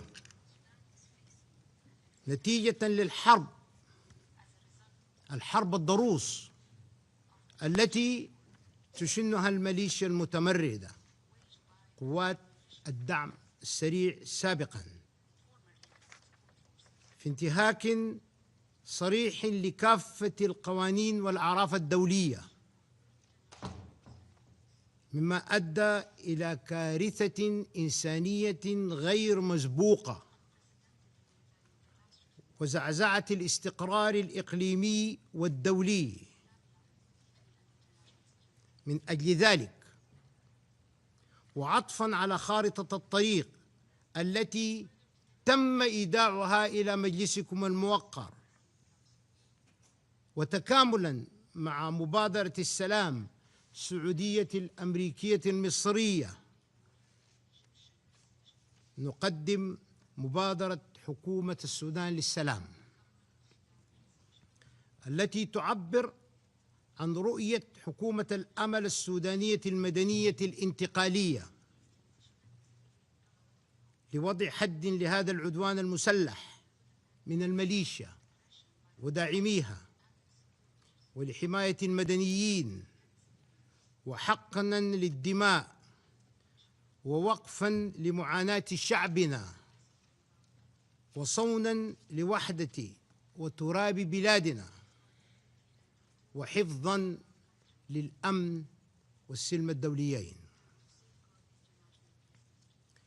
الخطوات الأساسية للسلام: أولا وقف إطلاق النار، إعلان وقف شامل لإطلاق النار تحت رقابة مشتركة من الأمم المتحدة والاتحاد الإفريقي وجامعة الدول العربية، على أن يتزامن معه انسحاب الميليشيا المتمردة من كافة المناطق التي تحتلها، إنفاذاً لإعلان المبادئ الموقع في مدينة جدة بتاريخ 11 مايو 2023.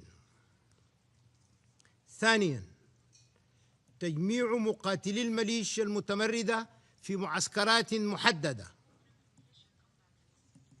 انسحاب مقاتلي الميليشيا وتجميعهم في معسكرات يتم التوافق عليها تحت إشراف مشترك أممي وإفريقي وعربي. تسجيل وفرز مقاتلي الميليشيا المتمردة وجمع البيانات الشخصية البايومترية الخاصة بهم. ثالثاً، النازحون واللاجئون والعون الإنساني، تسهيل وتأمين عودة النازحين إلى مناطقهم الأصلية، تسهيل وتأمين العودة الطوعية للاجئين، تسهيل وتأمين انسياب المساعدات الإنسانية للمحتاجين في كل المناطق المتأثرة بالحرب. رابعاً، نزع سلاح الميليشيا المتمردة، تنفيذ عملية النزع الشامل للسلاح بمراقبة دولية متفق عليها مع ضمانات بعدم إعادة تدوير الأسلحة. تدابير بناء الثقة: تتخذ حكومة الأمل المدنية السودانية الانتقالية تأسيساً على قرار مجلس الأمن رقم 2736 باعتماد الملكية الوطنية لصنع السلام تدابير بناء ثقة متعددة لضمان الاستجابة لمبادرة حكومة السودان للسلام، تشمل جوانب سياسية واقتصادية وأمنية واجتماعية تتمثل في الآتي: تدابير السياسية: اتخاذ تدابير بشأن الملاحقة القانونية فيما يختص بالحق العام،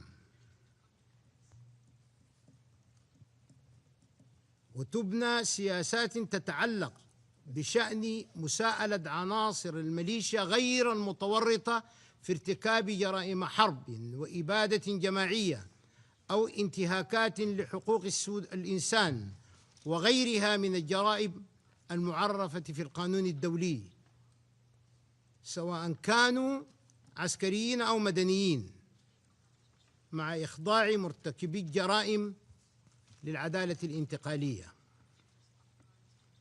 عدم حرمان أي مواطن سوداني من استخراج الأوراق الثبوتية ومراجعة البلاغات المدونة وتوفيق أوضاع كل من يود العودة للبلاد تهيئة لمناخ الحوار السوداني.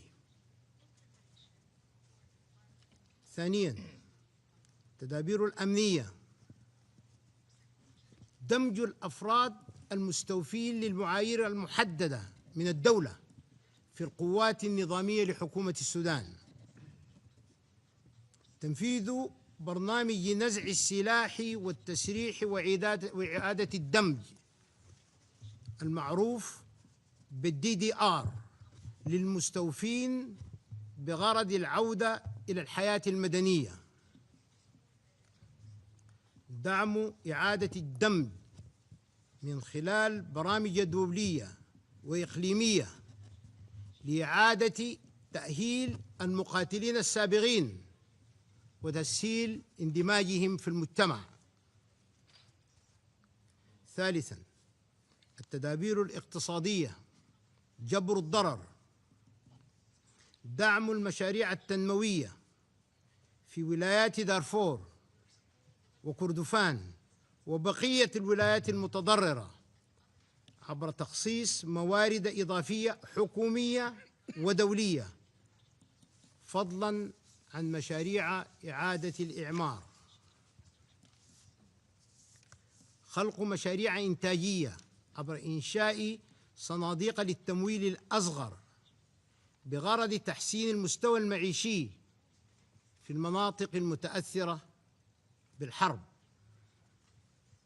توفير فرص عمل وبرامج تدريب مدني لإعادة تأهيل المقاتلين السابقين وتسهيل اندماجهم في سوق العمل، مع إشراك عناصر الميليشيا غير المدانين في تنفيذ تلك المشاريع. رابعاً، التدابير الاجتماعية،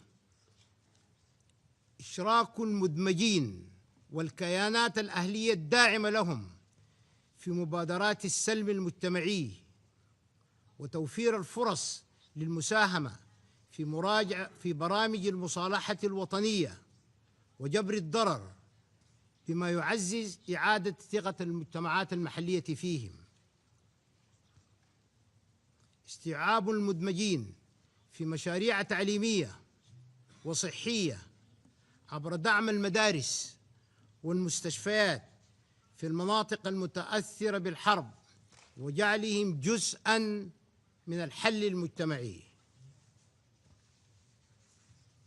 مؤتمرات المصالحة والسلم المجتمعي، عقد مؤتمرات دولية ومحلية جامعة لإعادة ترسيخ السلم المجتمعي والمصالحة والاستشفاء الوطني بالتعاون مع الأمم المتحدة والمنظمات الدولية والإقليمية والمانحين والدول الشقيقة والصديقة لمعالجة آثار الحرب ورتق النسيج الاجتماعي وخلق بيئة مجتمعية معافاة.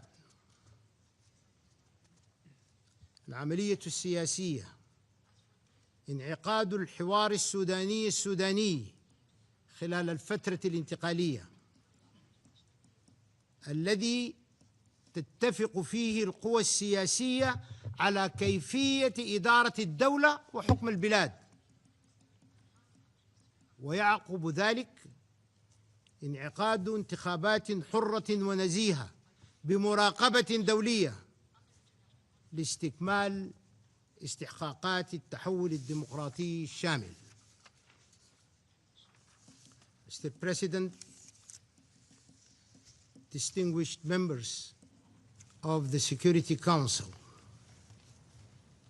history will not remember how complex this conflict was.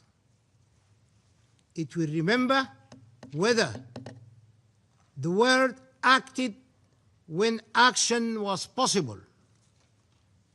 It will remember when action was possible. The government of Sudan Peace Initiative offers a clear test of our collective resolve.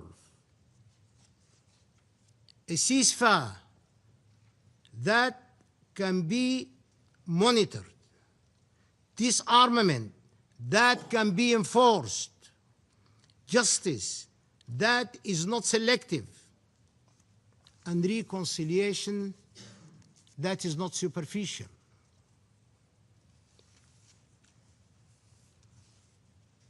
Distinguished members, The initiative affirms a simple and enduring truth. There is no peace without accountability. No stability without a single national authority, and no future without healing.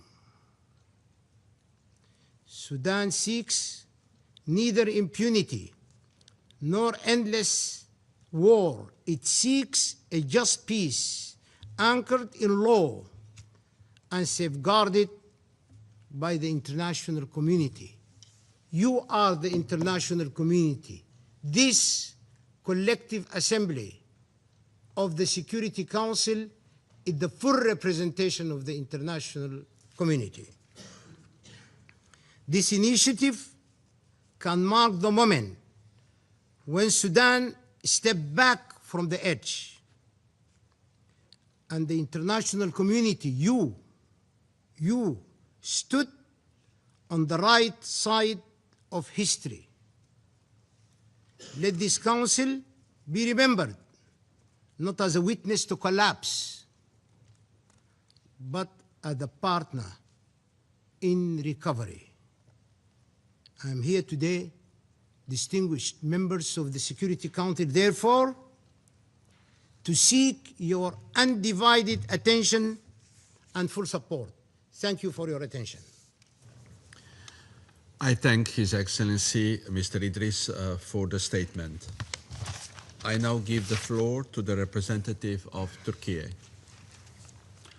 Mr. President, I thank ASG Chiari and Director Wosorno for their briefings and Mr. Hudson for the naked truth. I also would like to welcome His Excellency Mr. Kamil Idris, Prime Minister of Sudan. Unfortunately, the conflict in Sudan has turned to a humanitarian catastrophe. Sudan has become the largest displacement crisis in the world, and the numbers are continuing to grow. Turkey defines Sudan's unity, territorial integrity, sovereignty, and independence as one of the basic tenets of our principled approach to the region and Africa as a whole.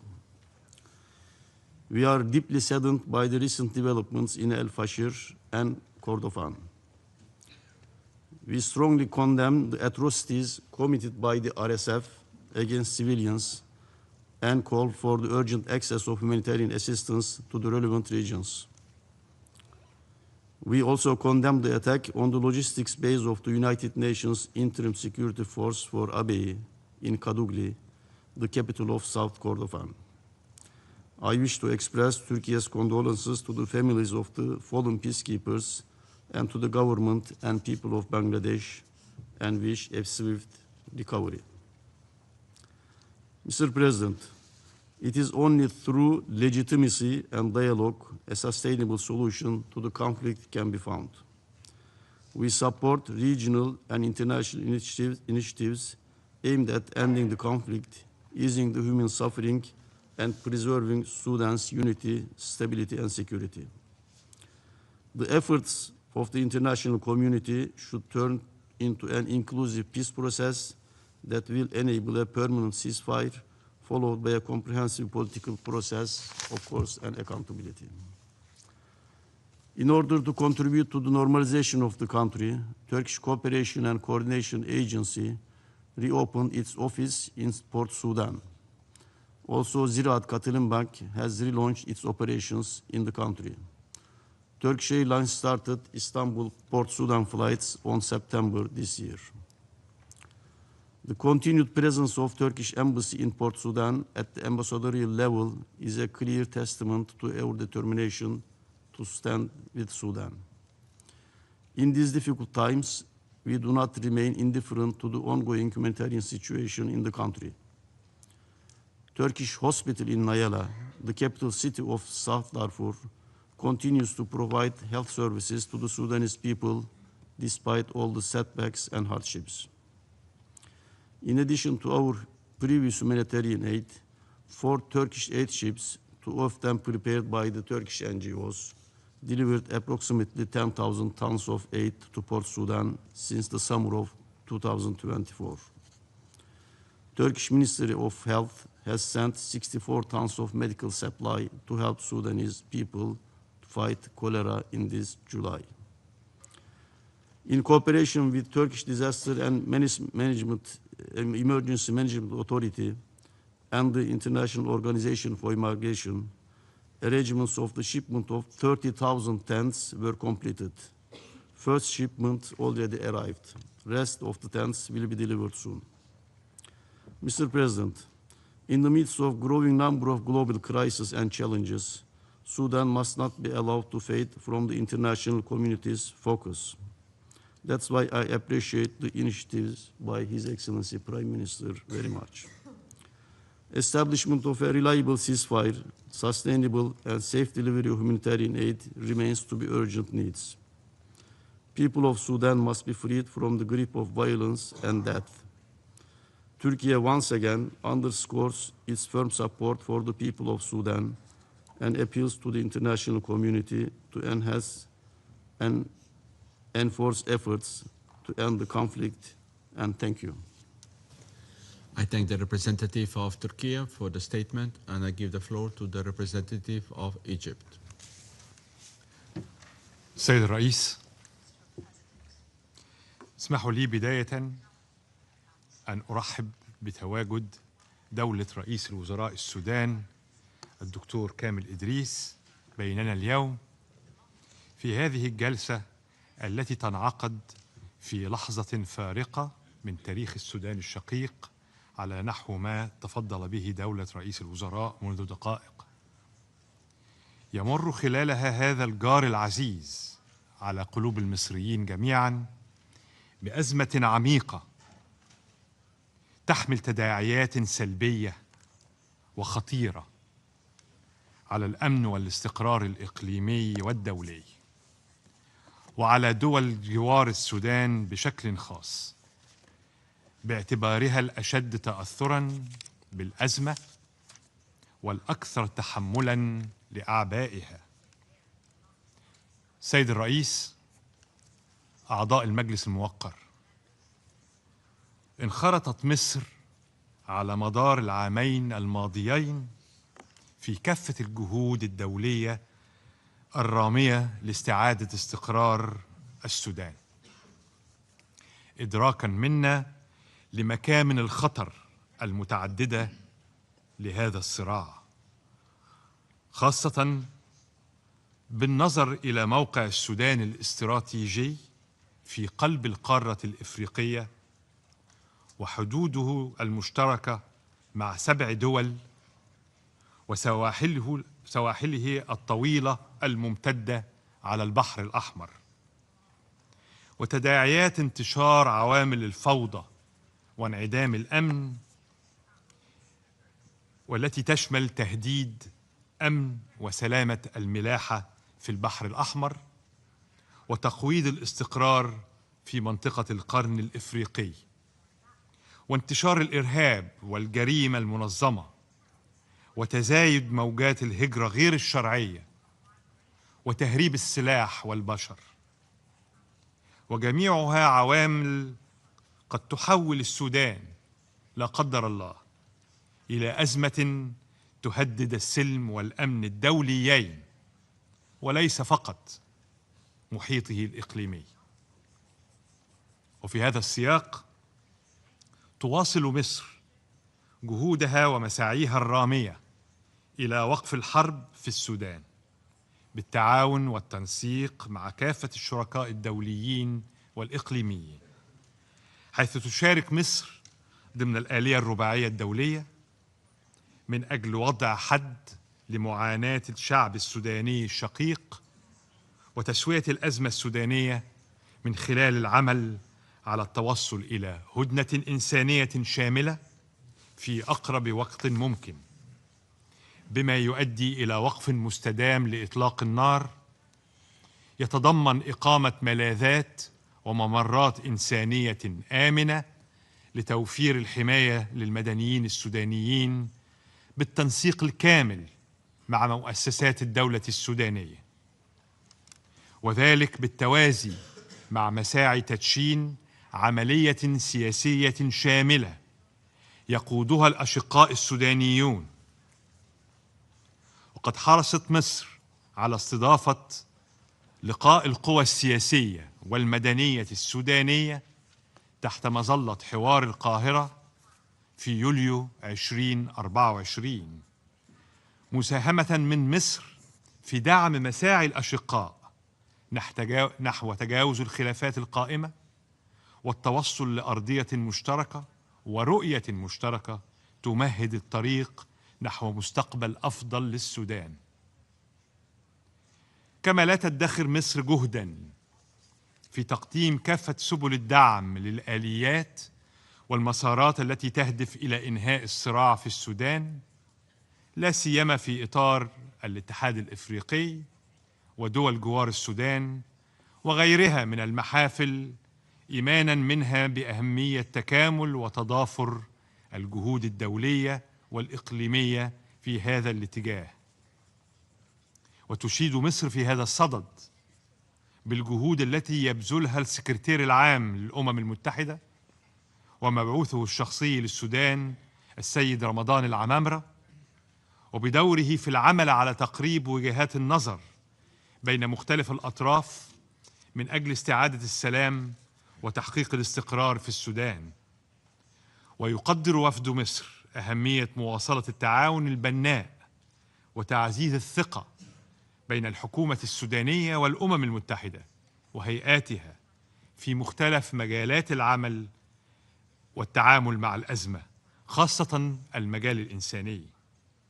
كما تدين مصر الاعتداء الغاشم على حفظة السلام الأمميين في كادوغلي، وتدعو المجلس إلى اتخاذ تدابير حاسمة لحماية حفظة السلام ومحاسبة المتورطين في هذا الاعتداء.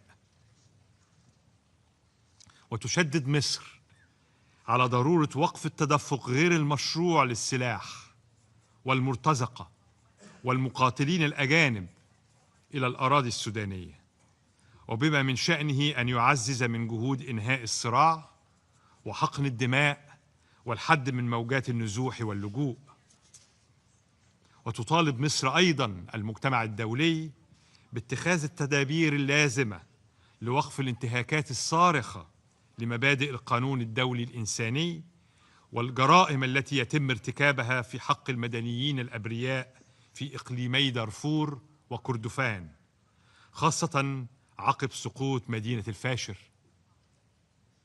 ويشدد وفد مصر في هذا الصدد على ثوابت الموقف المصري تجاه السودان الشقيق، ويحذر من انتهاك الخطوط الحمراء التي تمس مباشرة بمقتضيات الأمن القومي المصري، والذي يرتبط ارتباطا مباشرا بالأمن القومي السوداني، وهي الخطوط التي تضمنها بيان رئاسة الجمهورية المصرية الصادر في 18 ديسمبر الجاري، وفي مقدمتها الحفاظ على وحدة أراضي السودان وحماية سلامته الإقليمية واحترام سيادته والرفض القاطع لأي محاولات لتقسيمه أو الإخلال بوحدته والعبث بمقدراته. كما نؤكد على دعم مصر الكامل للمؤسسات الوطنية السودانية رفضا قاطعا إنشاء أي كيانات موازية أو الاعتراف بها، باعتبار أن ذلك يمس وحدة السودان وسلامة الأراضي. السيد الرئيس، تواصل مصر أيضا تقديم كافة أوجه الدعم الممكن للسودان الشقيق لتخطي محنته الحالية، حيث بادرت مصر فور اندلاع الأزمة في السودان باستقبال مئات الآلاف من الأشقاء السودانيين في وطنهم مصر. وتستمر الحكومة المصرية في تقديم المساعدات الإغاثية العاجلة بما يشمل مواد غذائية وإعاشية ومستلزمات طبية للأشقاء المتضررين من النزاع داخل الأراضي السودانية، بالإضافة إلى دعم عدد من المشروعات التنموية لتوفير الخدمات الأساسية لهم، خاصة في مجالات الطاقة وتطوير البنية التحتية. وفي الوقت الذي نتحدث فيه اليوم يتواجد في السودان الشقيق قافلة طبية مصرية تضم مجموعة من خبراء من خيرة أطباء مصر في التخصصات المختلفة لتقديم العلاج وإجراء الجراحات اللازمة للأشقاء بالتوازي مع توافد أطنان من الأدوية والمستلزمات الطبية لدعم المستشفيات والأطقم الطبية السودانية.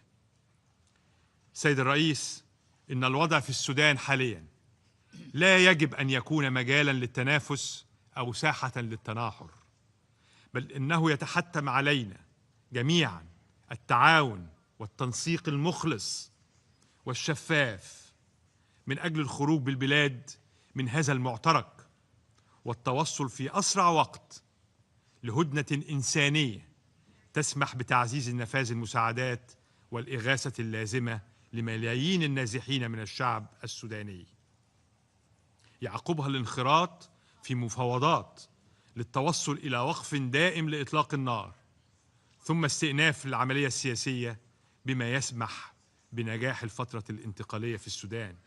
ختاماً، أعاود التأكيد على تضامن مصر الكامل مع السودان الشقيق في مساعيه لتخطي الأزمة الحالية، وسوف تواصل مصر دعم الشعب السوداني بكل قوة لتمكينه من استعادة حقه المشروع في حياة كريمة، دولة آمنة تحقق طموحات شعبه وتحافظ على مقدراته وتنطلق به إلى آفاق التقدم والتنمية والرخاء. وهنا أدعو المجلس الموقر لتسجيل ودراسة الرسائل الهامة والنقاط الحيوية التي وردت في بيان معالي رئيس الوزراء السوداني، ونرجو اعتبارها مدخلاً أساسياً في خطة المجلس المستقبلية الهادفة لإيقاف الحرب ورفع المعاناة عن الأشقاء السودانيين. شكراً سيد الرئيس. I thank the representative of Egypt for the statement. And now I give the floor to the representative of United Arab Emirates. Mr. President, I thank Assistant Secretary General Mr. Khalid Khiari and Director of Operations and Advocacy Ms. Edem Wasornu for their briefings on the catastrophic situation in Sudan.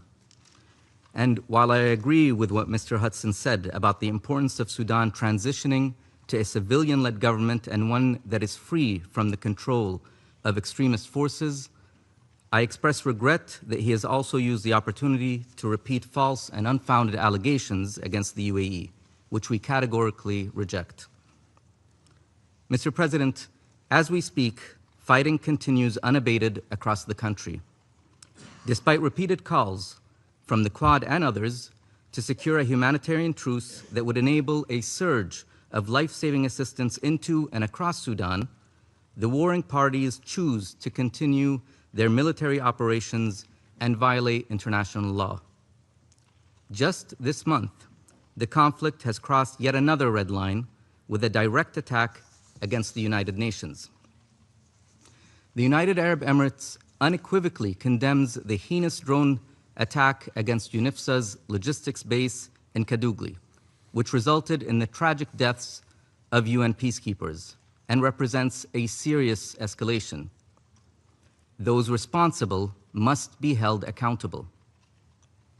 This attack does not stand in isolation, but reflects a broader and well-documented pattern of violations by the warring parties, which includes the atrocities committed against civilians in El Fasher, Kordofan, and Al Jazeera, among others, the declaration as persona non grata and the expulsion of UN officials, from the last Secretary General Special Representative to senior World Food Program officials, the obstruction and politicization of humanitarian access and the use of starvation as a weapon of war, and threats and intimidation directed at mediators who are facilitating a humanitarian truce.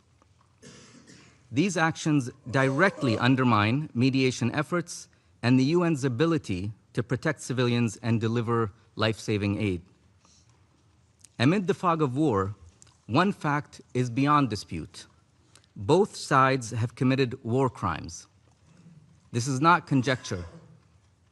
The atrocities by the Rapid Support Forces and its allies are well known and the evidence of crimes by the Sudanese armed forces and their allied Islamist groups is mounting, including recent reports of systematic, ethnically motivated atrocities.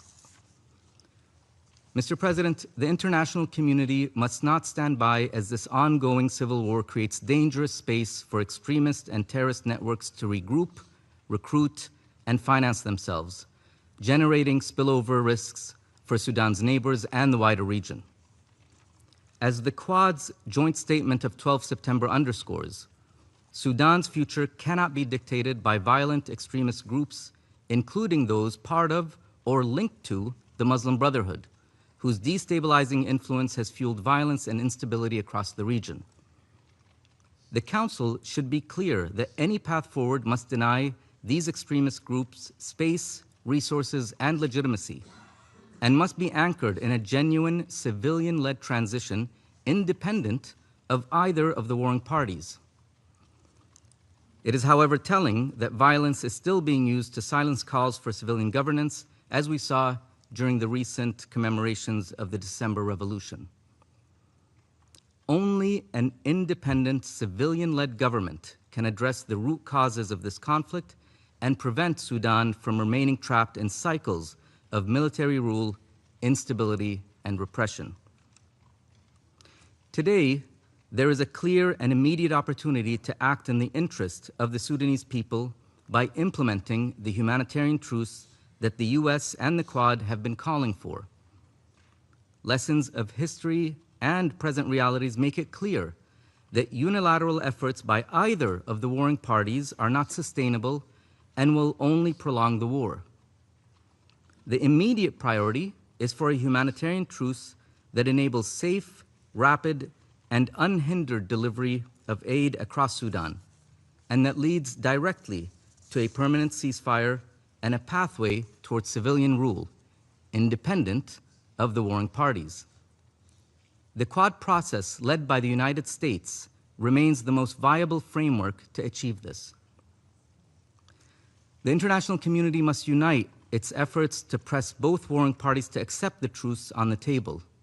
If they refuse, this Council must be prepared to act. It must use all tools at its disposal, including imposing a comprehensive arms embargo across all of Sudan to stop the flow of weapons fueling this war. Mr. President, the UAE's commitment to the Sudanese people is long-standing and unwavering. We will continue to work with regional and international partners to secure an immediate ceasefire and support a credible pathway toward lasting peace. Thank you, Mr. President. I thank the representative of the United Arab Emirates for the statement. There are no more names inscribed on the list of speakers. The meeting is adjourned.